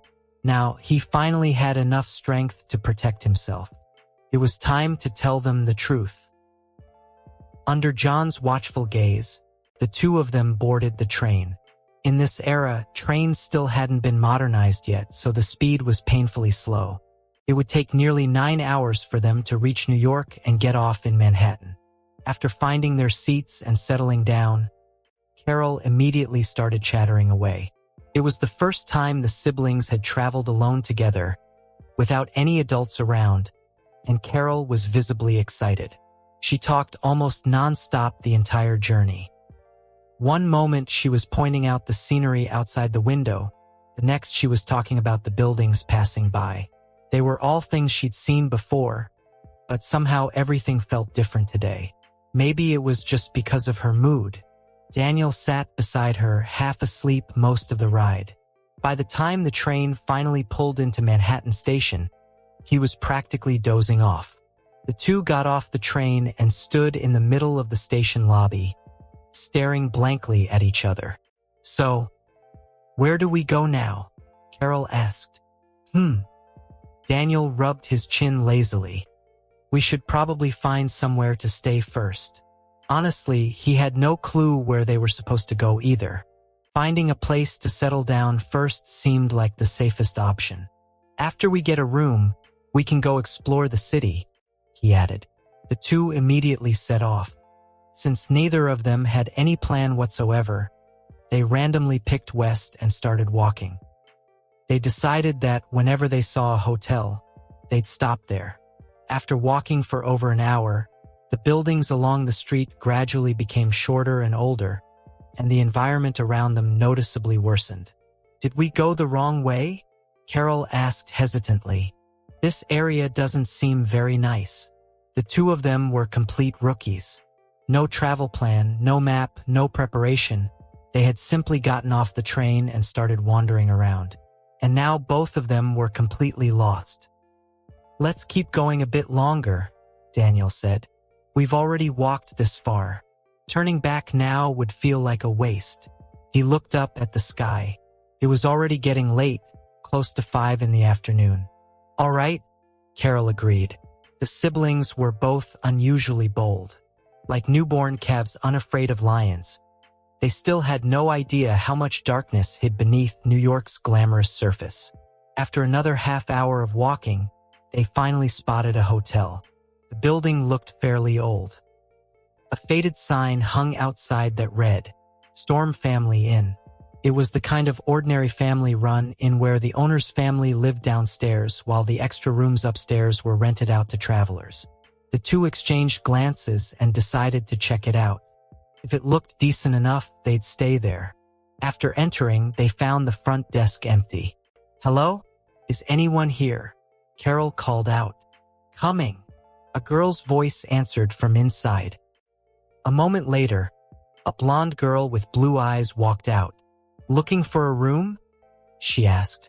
"Can we check the prices first?" Carol asked politely. The girl sized up the siblings for a moment, but her gaze lingered noticeably longer on Daniel. "Sure," she replied, though she couldn't help sneaking a few more looks at him. Well, another girl stunned by Daniel's appearance. Daniel could practically feel the stare resting on him. By now, he was already used to it. Being this eye-catching honestly made him uncomfortable sometimes. "If only I had Superman's glasses," he thought again. Those magical glasses that could instantly tone down someone's presence really were perfect for everyday life. Traveling, hiding, even robbing people, absolutely essential equipment. "My name's Carol, and this is my younger brother Daniel," Carol introduced as they followed the girl upstairs. "I'm Susan," the girl replied. "You two aren't locals, right? Are you tourists?" "We just graduated high school," Carol answered with a smile. "We came out here for a trip." "No wonder," Susan muttered. "What do you mean?" Carol asked curiously. She had already noticed Susan giving them strange looks. "It's nothing," Susan said. "It's just people from outside rarely come to this area anymore." Then she suddenly asked, "Do you even know where you are?" "Nope," Carol answered honestly. "Daniel and I got off the train and just walked west for over an hour. Then we saw your inn and came in." Susan immediately looked like she wanted to hold her forehead. These two were unbelievable. "You seriously didn't make any travel plans?" she asked again. Not really," Carol admitted awkwardly. "We just decided to come and didn't think too much about it." Now that she thought about it, the two of them really had been a little too reckless. "Well," Susan sighed softly, "I hope you two have a good vacation." The three of them went upstairs to look at the rooms. After discussing it briefly, Daniel and Carol both felt the place was decent enough. It was old but clean, and that was good enough for them. "We'll take 2 rooms," Carol said. "How much?" $10 per room," Susan answered. Carol handed over the money immediately. "Here's 20. After getting settled in their rooms and taking a short rest, the siblings prepared to head out again. When they came downstairs, Susan was sitting behind the front desk reading a book. Seeing them leave, she asked, "Going out?" "Yeah, just gonna walk around a bit," Carol said cheerfully. Susan looked over their clothes for a second before frowning slightly.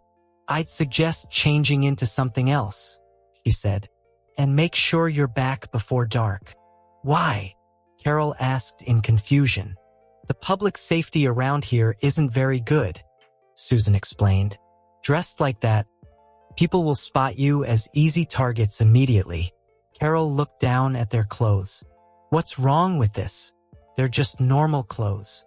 Nothing but better safe than sorry, Susan insisted. I'm sure it'll be fine, Carol said casually. We're just going out for a quick look around anyway. Just make sure you're back before nightfall, Susan repeated seriously. The streets here are really dangerous at night. All right, thanks for the warning, Carol said gratefully. Daniel stayed silent the entire time. Before they came, Carol had already declared that she was the older sister and would handle everything herself. Daniel was more than happy to avoid the trouble and simply let her take charge. Before leaving, though, Daniel turned toward Susan and smiled lightly. Thanks. Susan's face almost turned red instantly. She hurriedly lowered her head and pretended to focus on her book. Very few women could resist Daniel's smile. So far, he had only met 2 exceptions, Mary and Carol. This girl's pretty nice, he thought. After the siblings left the inn, Susan finally let out a breath and shouted toward the back room. Johnny, come out for a second. What now, sis? A boy's voice answered from inside. A moment later, Johnny walked out. He looked around 15 or 16 years old, about the same age as Daniel. There were 2 tourists just now, Susan said. They had no idea what kind of place this is and somehow wandered into our area. They just went out, and I'm worried something might happen to them. Follow them and keep an eye on things. If something happens, help smooth it over. Sis, you worry way too much, Johnny complained immediately. What does it have to do with us if they get into trouble? Honestly, if something does happen, we'd probably get to keep their luggage. Then he added, You know what this neighborhood's like better than anyone.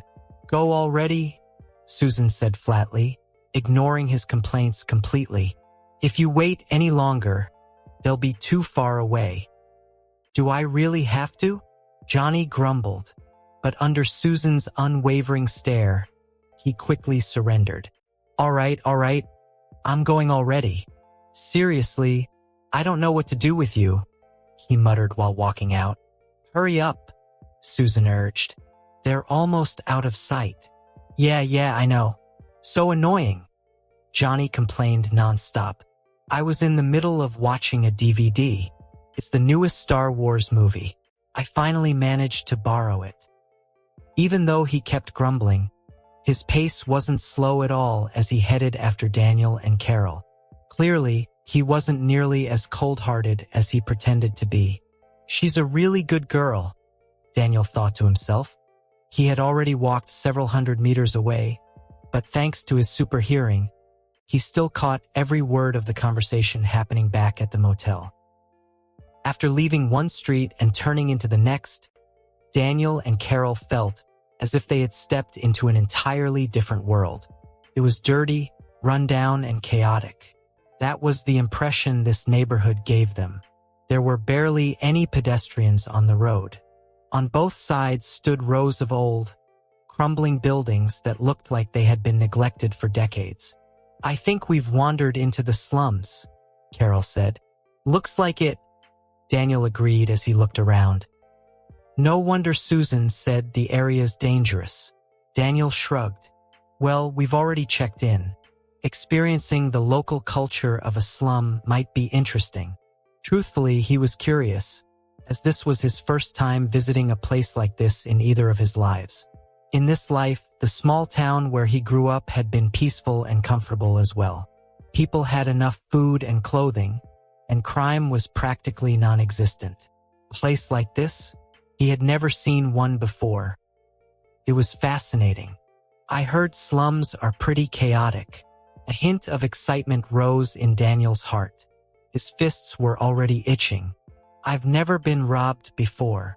If someone does try it later, remember to go easy on them, he reminded himself. The buildings lining the street were old and weathered, their walls covered in layers of graffiti. Public facilities were practically non-existent. Only a handful of local residents sat outside their homes. The clothes they wore looked old and worn, as though they had been using them for years. As Daniel and Carol passed by, those people stared at them with strange expressions. Some looked at them like idiots. Some looked at them like fat sheep waiting to be slaughtered. Others were indifferent. A few openly radiated hostility.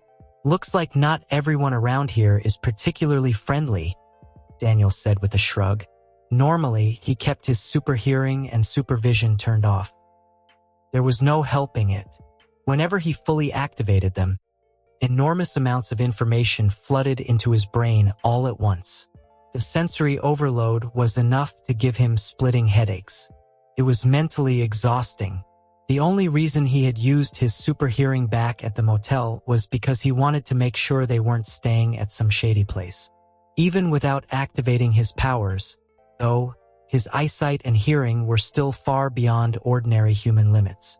And from those gazes, he could clearly see greed. Interesting.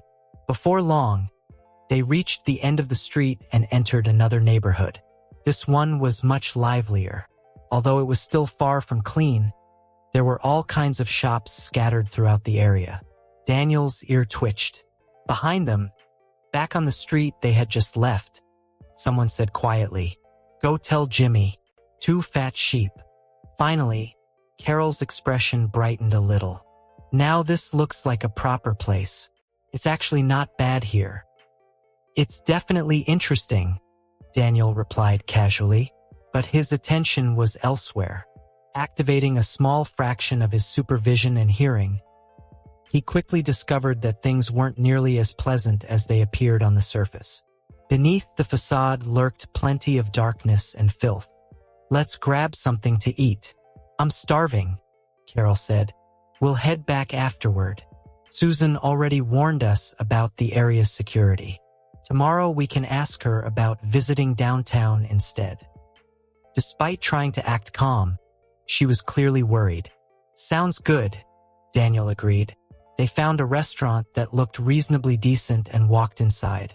The owner was a black middle-aged man, though his skin tone suggested he was probably mixed race.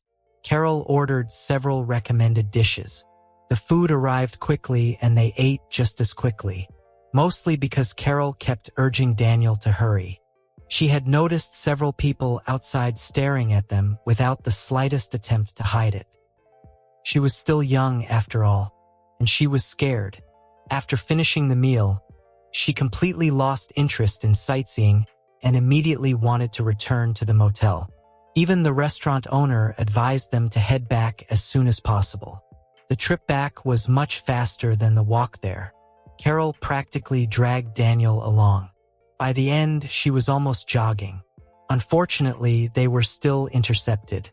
As they rounded a bend in the road, someone blocked their path. "Don't move." The moment they turned the corner, they saw 2 large black men standing ahead. One of them was pointing a handgun directly at them.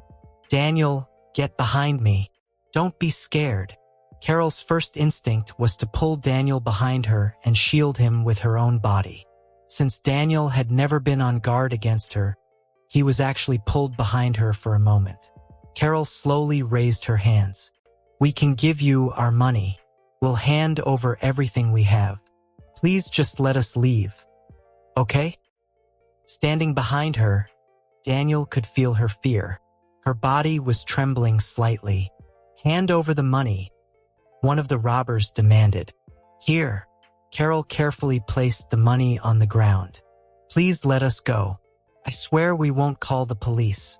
She lowered herself as much as possible, desperately pleading for the 2 men to let her and Daniel leave safely. Daniel was genuinely touched. This bargain bin older sister was honestly too good to him. "And the kid behind you," one robber said. "Step out and hand over your money too. He doesn't have any money. I'm his sister. I'm carrying everything." Carol's voice shook. "No more nonsense. Step out." The robber's patience was wearing thin. "You're scaring my sister." At that moment, Daniel stepped forward. His tone was calm and flat. "Daniel, don't." Carol immediately tried to pull him back. but he wouldn't budge. "It's dangerous. Please don't provoke them." Daniel's expression was surprisingly serious. The two robbers burst into laughter. "Ha ha ha ha. Look at this brat." The gunman waved the pistol in his hand. "Do you know what this is?" "I do." Daniel's answer remained calm. The robber's face darkened. "Then are you stupid?" Bang! He fired a shot into the ground. "Open your pockets. My patience is running out." "Okay." The moment Daniel finished speaking, he pushed off the ground and vanished. "What the hell?" One robber's eyes widened. "Where'd he go?" "Behind you." Daniel's voice suddenly sounded from their rear. The two men nearly jumped out of their skin. Bang! Another gunshot rang out. The gunman had been so startled that his finger twitched. Before either robber could react, Daniel had already snatched the pistol from his hand. Now the gun was pointed directly at them. Daniel raised it, then casually said, "Bang! Iya!" Both robbers screamed in terror. Seeing the situation completely under control, Carol hurried over to Daniel. "Are you okay?" "I'm fine." Daniel gave her a reassuring smile. Then he turned back toward the two robbers. His voice became cold. "So, what should I do with you two?" "Sorry. We're sorry." The pair surrendered immediately. Their ability to beg for mercy was honestly impressive, but Daniel couldn't let them go without some punishment. So, he just raised his hand to give them a light jab. As the robbers saw Daniel raising his hands, they immediately started crying out loud while repeatedly apologizing. "Sorry, sorry." Smack! Without listening to their cries, Daniel just gave a light punch to their chest, and immediately both of them fell to ground with a loud thud. The sound echoed through the alley, which got Daniel worried as he thought he might have killed them. But when he checked on their heartbeat with his super hearing, he relaxed a little as he knew they were just knocked out and would probably wake up after a few hours. At his core, Daniel was still a kind person. He couldn't casually take someone's life. The robbers hadn't actually harmed him or Carol, nor had they succeeded in stealing anything. A small punishment was enough for now. At least it helped him vent a little frustration. As he observed the situation, Daniel tossed them one final sentence. "Well, anyways now, I'm confiscating the gun." Then he and Carol turned and left. Meanwhile, Johnny, who had been sent by Susan to check on them, had gotten delayed after running into a friend and chatting for a few minutes. By the time he arrived, all he saw were the two robbers sprawled on the ground. "What?" Johnny blinked. "What happened here?" His face was completely confused. Unfortunately, nobody was interested in explaining it to him. On the way back, Carol looked like she wanted to say something several times. "Just ask," Daniel said with a smile. "How did you do that?" "Do what?" "The thing where you suddenly appeared behind those two men." Daniel laughed. "I was actually holding back." "Huh." Now Carol was even more confused. "Wait, you're saying that wasn't even your top speed?" "You'll understand someday, sis." Daniel grinned. "I'm a little different from ordinary people. Like this." He casually raised the handgun he had taken from the robbers. Then, in front of Carol's eyes, he squeezed. Crunch. The metal handgun crumpled like soft clay. Within seconds, it had been compressed into a twisted ball of scrap metal. Daniel casually tossed it into a nearby trash can. Carol froze as she was completely stunned. After returning to the hotel, Carol couldn't calm herself down for a long time. My little brother is suddenly a superhuman. What am I supposed to do about that? Every time she recalled Daniel casually crushing that handgun into a twisted lump as if he were kneading dough, she felt dazed. How is that even possible? She thought. Lying on the hotel bed, countless thoughts raced through her mind. No, I need answers, Carol muttered to herself. Today's events had taken her emotions on a wild roller coaster. First, she'd been frightened by the robbery. And then she'd been shocked by what Daniel had done. The combination had thoroughly rattled her nerves. Finally, she sat up and walked to the room next door. Daniel's room. Knock, knock, knock. Carol knocked on the door. Inside, Daniel had already seen her through his enhanced vision. Given how well he knew his sister, he had expected this visit from the moment they returned. "You came?" Daniel asked through the door.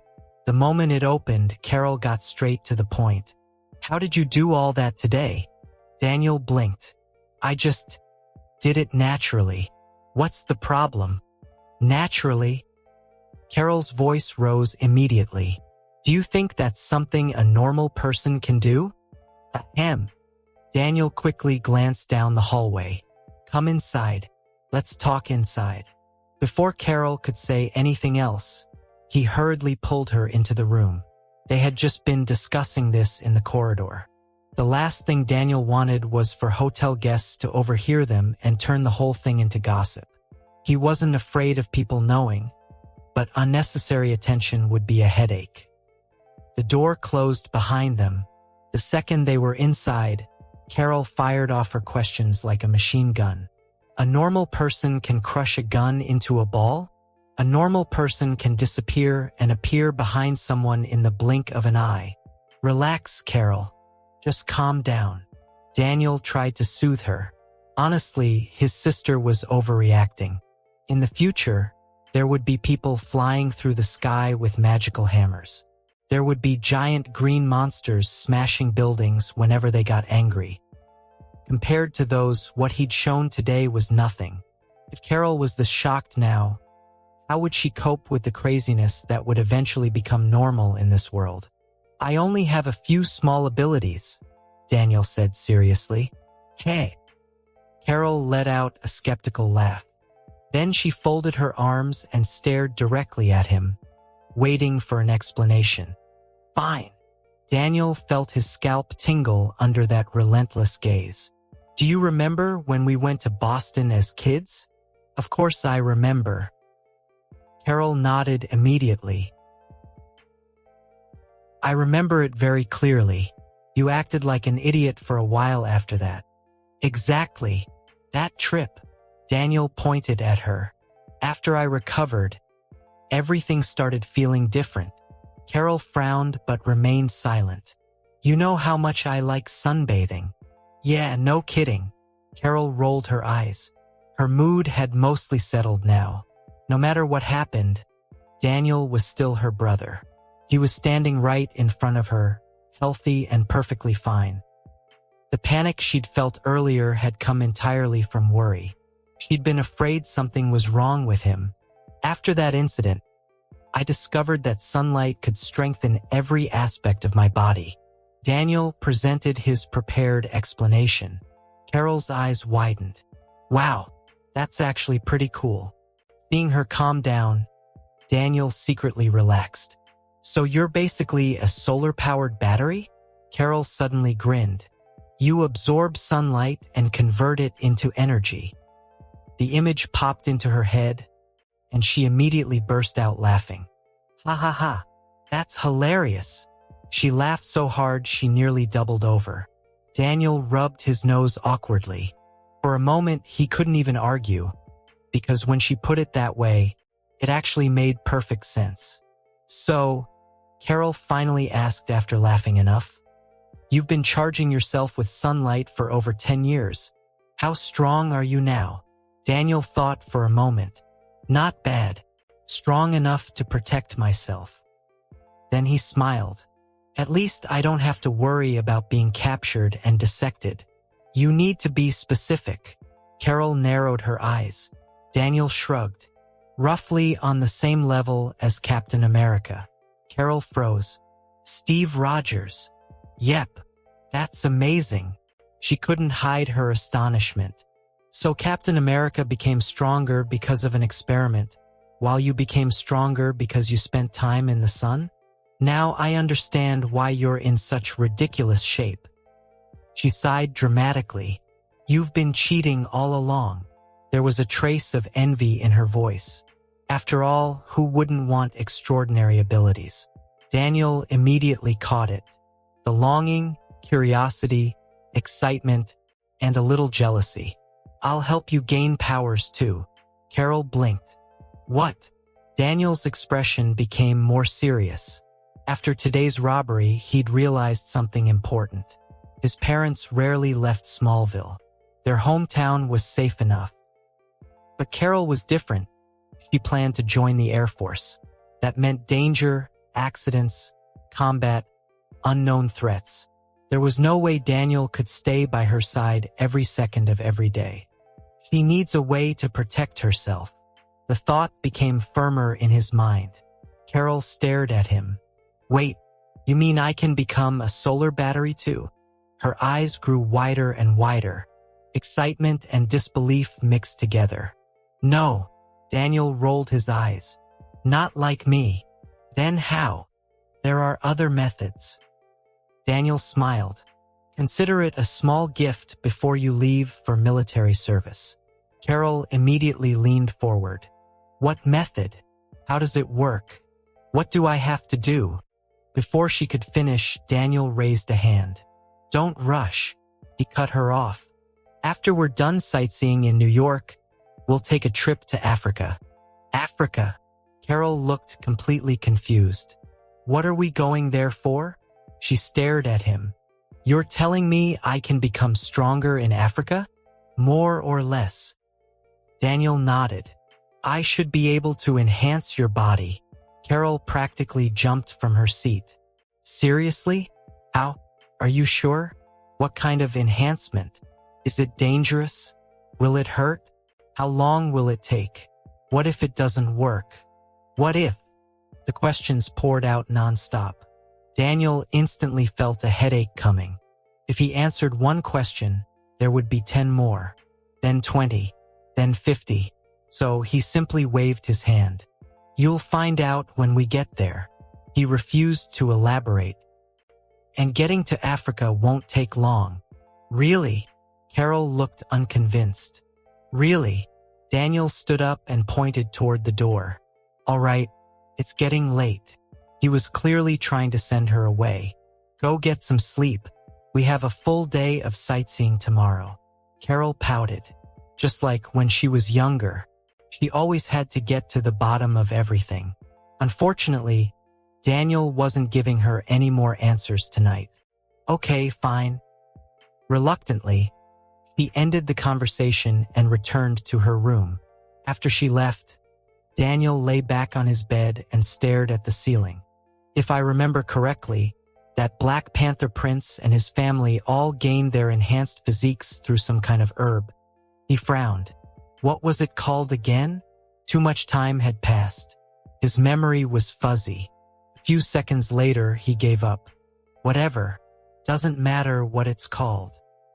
The important thing is that the enhancement can be reproduced. I'll take Carol there and let her try it. As for whether Wakanda would refuse, Daniel had seriously never considered the possibility. Once people saw what he could do, they wouldn't want to make an enemy of him. They'd want to befriend him. At least that was how he saw it. As far as he remembered, Black Panther's power wasn't some divine miracle. It was an artificially made-up enhancement. In theory, it could be mass-produced. The reason only the royal family used it was because they wanted to preserve their authority and maintain the mystery surrounding the throne. Only the king was allowed to undergo the ritual. When the time comes, I'll take a trip to Wakanda. A slight smile appeared on Daniel's face. Show them a little strength, and I should be able to get what I need. Things might not have gone so smoothly 20 years later. The future king would be young, stubborn, and willing to fight him head-on. But the current king, the current ruler, was far wiser. He understood politics, compromise, and the balance of power. Daniel closed his eyes. It's a little despicable. He couldn't deny it. Honestly, it's basically taking something by force. Not much different from those two robbers today. A bitter smile appeared on his face. But for Carol, I'm willing to do it. Family was the most important thing in his life. Nothing else even came close. No exceptions. Carol wants to become a pilot. Too many things can go wrong. If something happens to her and I could have prevented it, I'd regret it for the rest of my life. Thinking that way eased some of the guilt in his heart. Daniel didn't want to become a slave to power. He constantly reminded himself not to abuse his strength simply because he possessed it. Power without restraint was a dangerous thing. This will be the only exception, he silently warned himself. From now on, I will never use force to pressure innocent people. After a moment of silence, he added one final thought. If I take their herb, then I'll protect Wakanda for decades in return. That will be my repayment. The next morning, Daniel woke up early. After getting dressed, he walked over and knocked on Carol's door. He waited for quite a while before the door finally opened. Carol stood there with messy hair and a tired expression. One look was enough to tell she hadn't slept well. The amount of information she'd learned yesterday had been overwhelming. Her mind had been racing all night, and she'd nearly suffered from insomnia before finally falling asleep in the early hours of the morning. "Morning, Carol." Daniel greeted her cheerfully, looking as energetic as ever.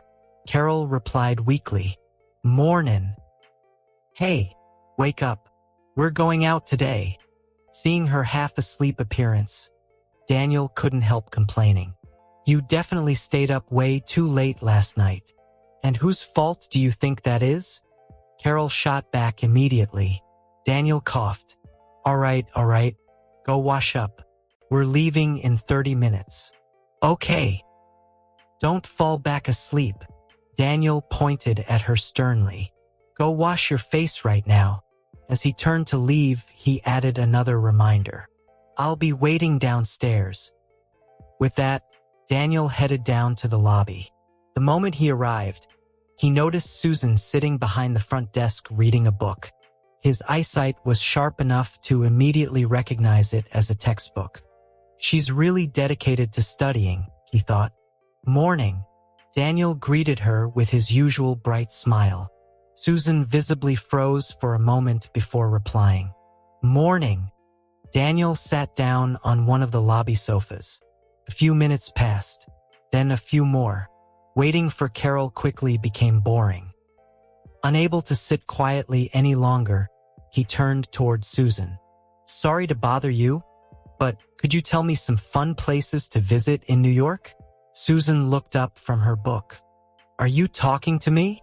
Daniel laughed. Unless there's someone else in this lobby. Oh, Susan instantly blushed. Sorry, I wasn't paying attention. Haha, it's fine. What was your question again? She asked. I wanted some recommendations for places worth visiting in New York. Susan nodded. Are you and your sister going sightseeing today? Yep. Then I'd recommend visiting the Statue of Liberty first. The Empire State Building is also worth seeing, and Central Park is beautiful. As for Times Square, it's much more interesting at night. She continued listing various attractions and local recommendations. Daniel listened attentively. Thanks. He smiled. I'll definitely take your advice. The conversation naturally continued from there. By the time 40 minutes had passed, Carol finally came rushing downstairs. Sorry, I took a little longer than expected. The moment she entered the lobby, she saw Daniel sitting comfortably on the sofa while Susan laughed at something he'd just said. Carol blinked. Then she smiled mischievously. I'm not interrupting anything, am I? Daniel ignored her teasing completely. Finished getting ready? Yep. Then let's go. Carol glanced between him and Susan. That's it? You're done chatting already? She couldn't resist poking at him again. Daniel pretended not to hear. This woman was impossible. Standing up, he smiled at Susan. We're heading out. See you later. Goodbye. Susan smiled and waved. The siblings walked side by side along the street. Carol glanced at Daniel curiously. How did you end up chatting so happily with Susan? What do you mean? Daniel looked ahead. You usually don't talk much with girls. Daniel suddenly found himself not wanting to answer. I was bored waiting for you. His tone was noticeably disgruntled. Who said he didn't like talking to pretty girls? Back in school, Carol had practically acted like a giant barrier standing in front of him. Didn't she realize that? Besides, none of the girls at school had ever really caught his interest. Most of his time had been spent lying in the sun getting stronger. Who had time for romance? Now things were different. His confidence was soaring, and Susan happened to resemble an actress he'd liked in his previous life. That was why he'd chatted a little longer than usual. Then a thought suddenly flashed through his mind. Wait a second. The actress Susan resembled had starred in a superhero movie in his previous life. Daniel's expression became thoughtful. Could it really be her? Possibility slowly emerged. And wasn't Susan's younger brother named Johnny? He filed the thought away for later. Hey. Carol poked him in the arm. I've been talking to you. Oh. Daniel snapped out of his thoughts. What? What do you mean, what? Carol rolled her eyes. I asked where we're going. Daniel quickly answered. How about the Statue of Liberty first? Sounds good. After that, we'll head to the top of the Empire State Building, then visit Central Park. Tonight, we'll finish with Times Square. In reality, he had simply repeated Susan's recommendations word for word. That actually sounds like a pretty good plan. Carol looked impressed. I didn't expect you to organize today's schedule. Daniel accepted the praise shamelessly. Of course.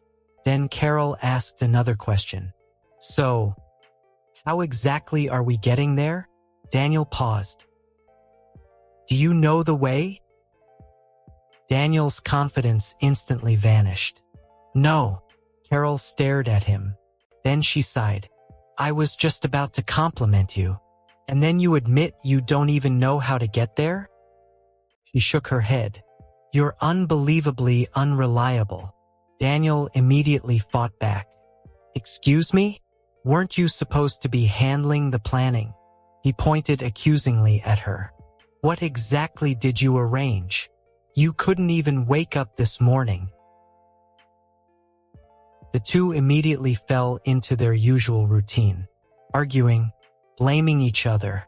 Neither one was particularly reliable. After a while, Carol raised her hand. Stop. She ended the argument before it could escalate. Let's find a store and buy a map. Daniel grumbled. If you hadn't interrupted my conversation with Susan, I would have remembered to ask her for one. Sure. Carol waved her hand dismissively. My fault? Everything's my fault. She was too tired to continue arguing. Besides, she was the older sister. Sometimes sacrifices had to be made. Eventually, they found a nearby shop and bought a map. Following the directions, they finally arrived at the Statue of Liberty. The two wandered around the enormous monument, taking in the sights from every angle. After circling it a few times, Carol suddenly sighed. We should have brought a camera. Daniel immediately fired back. And who was the one complaining that carrying a camera was too heavy? Carol huffed. Well, if I'd known you were this strong, I would have made you carry it. Hey. Daniel responded with only a single laugh. Typical. Carol pointed at him, always trying to shift the blame. Even though she kept complaining, the disappointment remained visible on her face. In the end, they found a nearby photography booth. For $3, they took a photo together. Once the picture was finished, Carol was finally satisfied. Immediately afterward, she dragged Daniel into the statue itself. Eventually, they reached the crown, nearly 300 feet above the ground. Carol stood near the viewing area and gazed down at the city below. The people, cars, buildings, everything seemed so small from up there. Daniel, do you know something? She didn't look away from the view. When you're high above the ground, looking down at everything, her eyes sparkled. People, buildings, cars, they all look like tiny ants. A smile spread across her face. I love this feeling. I know. Daniel mercilessly ruined the moment. You've been telling me that since we were kids. You love the sky. Yeah. Carol didn't care about his interruption. She continued staring into the distance. I really do. Her voice softened. The blue sky, the white clouds. Just looking at them makes me feel free. A dreamy expression appeared on her face. Then she sighed. You know, it would be amazing if humans could fly. Daniel immediately replied, Not really. Carol turned toward him. Why not? If you're flying too fast, your clothes need to be extremely durable. Daniel began counting on his fingers. And it's better not to have long hair. Carol looked confused. What does that have to do with anything? Because the wind will tear your clothes apart. Daniel answered seriously. And your hair will become a complete mess. Carol stared at him suspiciously. You can't even fly. How would you know that? Daniel almost choked. I don't. He quickly corrected himself. But it's obvious if you think about it. It's just common sense. Only then did he realize he'd nearly exposed himself. Originally, he wanted flying to be a surprise for Carol. When the time came, her expression would definitely be priceless. Unfortunately, smartphones didn't exist yet. Otherwise, he would have loved to record it. As for how he knew clothes could get damaged while flying, that story was painful to remember. Back when he'd first discovered he could fly, he'd been so excited that he'd launched straight into the sky without thinking. A second later, the rushing wind nearly tore his clothes apart. By the time he landed, his shirt was ruined and his carefully styled hair looked like a bird's nest. Thinking about it now made him want to cry. The mistakes of youth. Daniel sighed inwardly. Seriously, why don't I have a superhero suit? No glasses, no suit. Nothing. The resentment in his heart toward his incomplete Superman package remained surprisingly strong. After leaving the Statue of Liberty, Daniel and Carol headed to the top of the Empire State Building. This place was even higher. At 443.2 meters tall, it offered a much broader view of the city. Looking down from above, people were reduced to tiny black dots moving between the streets. Carol couldn't help marveling at the scenery once again. Of course, she repeated the same few lines she'd already used several times. Daniel listened for a while and couldn't help thinking that his sister really wasn't the poetic type.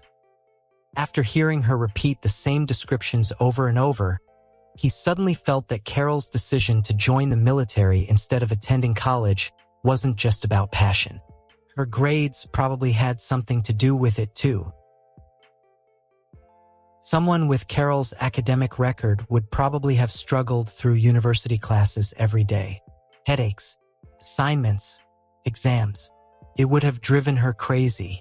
I think I've discovered the real reason, Daniel thought. Unfortunately, he didn't dare say it out loud.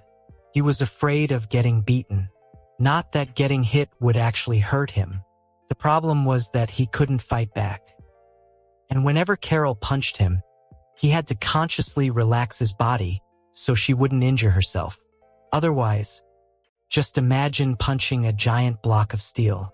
Would the steel hurt? Or would your hand hurt? Besides, Daniel's body was already much tougher than steel. So, definitely not worth it. I'll just keep that observation to myself. Shaking his head, he quietly buried the thought. By the time they came down from the Empire State Building, it was already noon. They had left early, but sightseeing involved a lot more waiting than expected. Walking, standing in line, waiting for elevators, and waiting for tickets. All of it consumed a surprising amount of time. Daniel, are you hungry? After her excitement faded, Carol finally noticed her stomach protesting. "A little. Since you're hungry, I guess I'll accompany you to lunch." Daniel stared at her. There it was again, the classic Carol maneuver, throwing responsibility onto someone else. What could he even say at this point? Eventually, they found a small restaurant for lunch. Neither of them dared enter the restaurant inside the Empire State Building. The prices looked terrifying. Daniel was fairly certain that if they ate there, the money they had left for the trip would disappear instantly.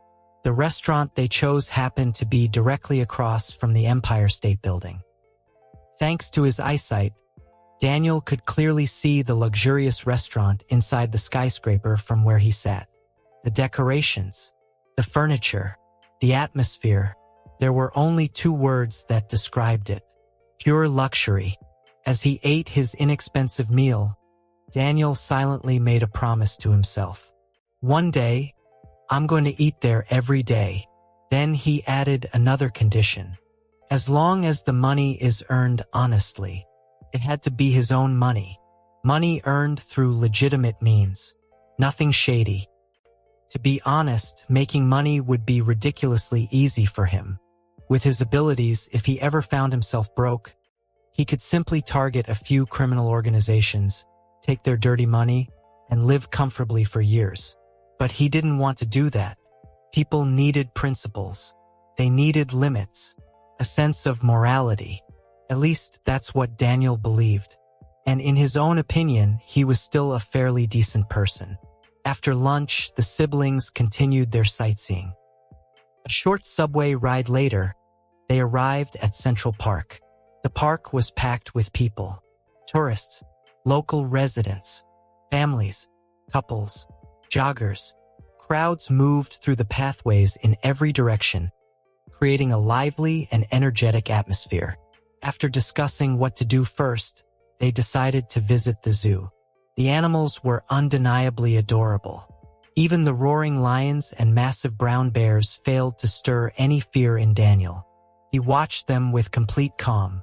Why would I be afraid? Even if they somehow escaped, they still couldn't beat me.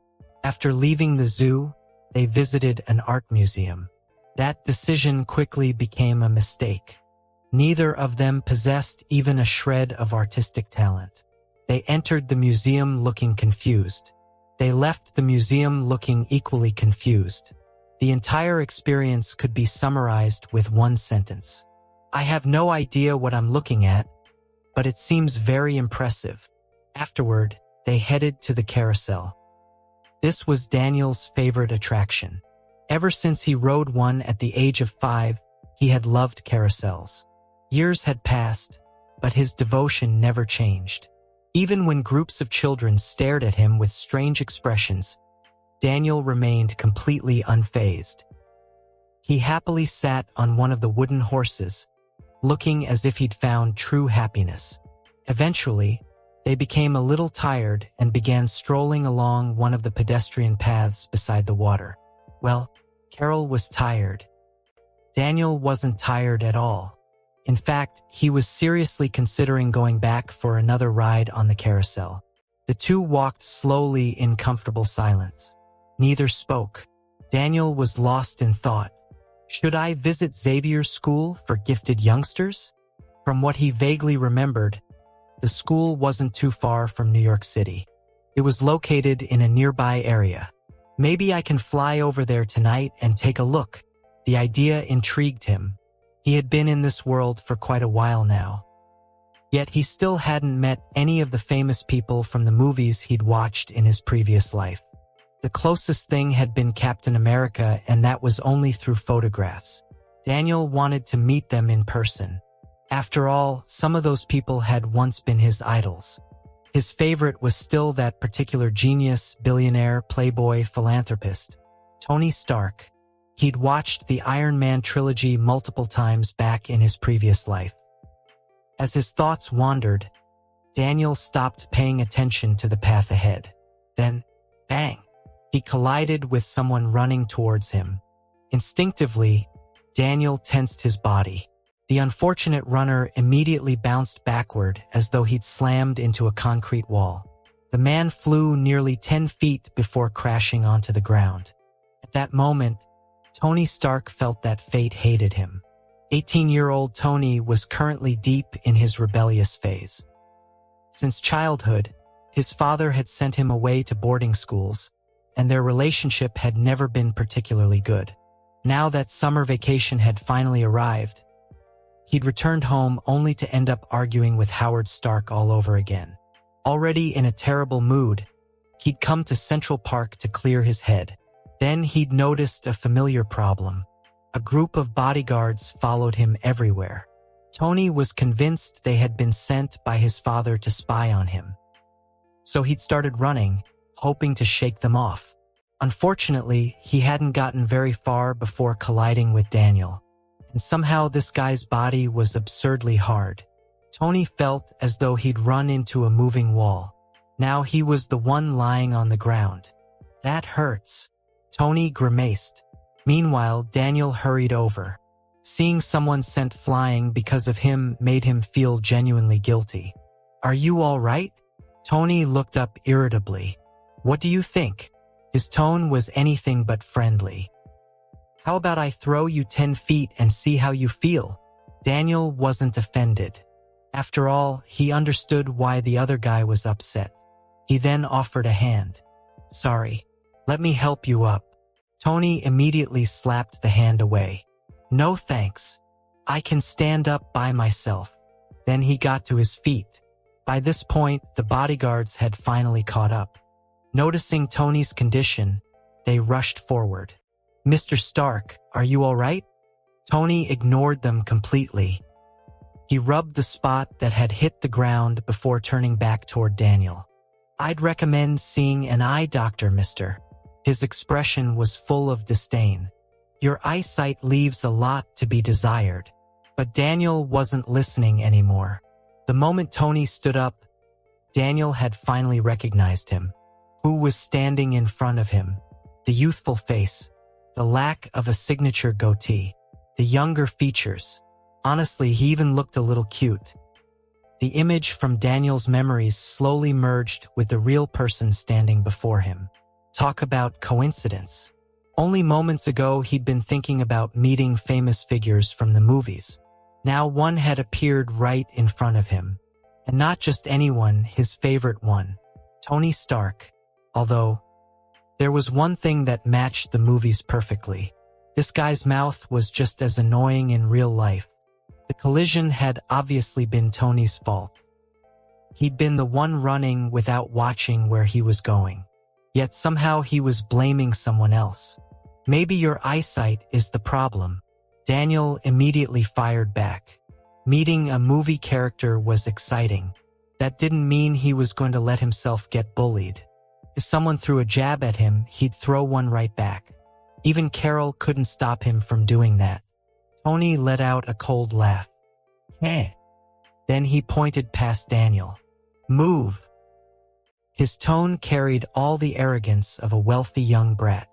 "I'm in a hurry." Daniel glanced at the empty path beside him. "The road is right there. You know you can walk around me, right?" Tony folded his arms. "I never go around people." Daniel smiled.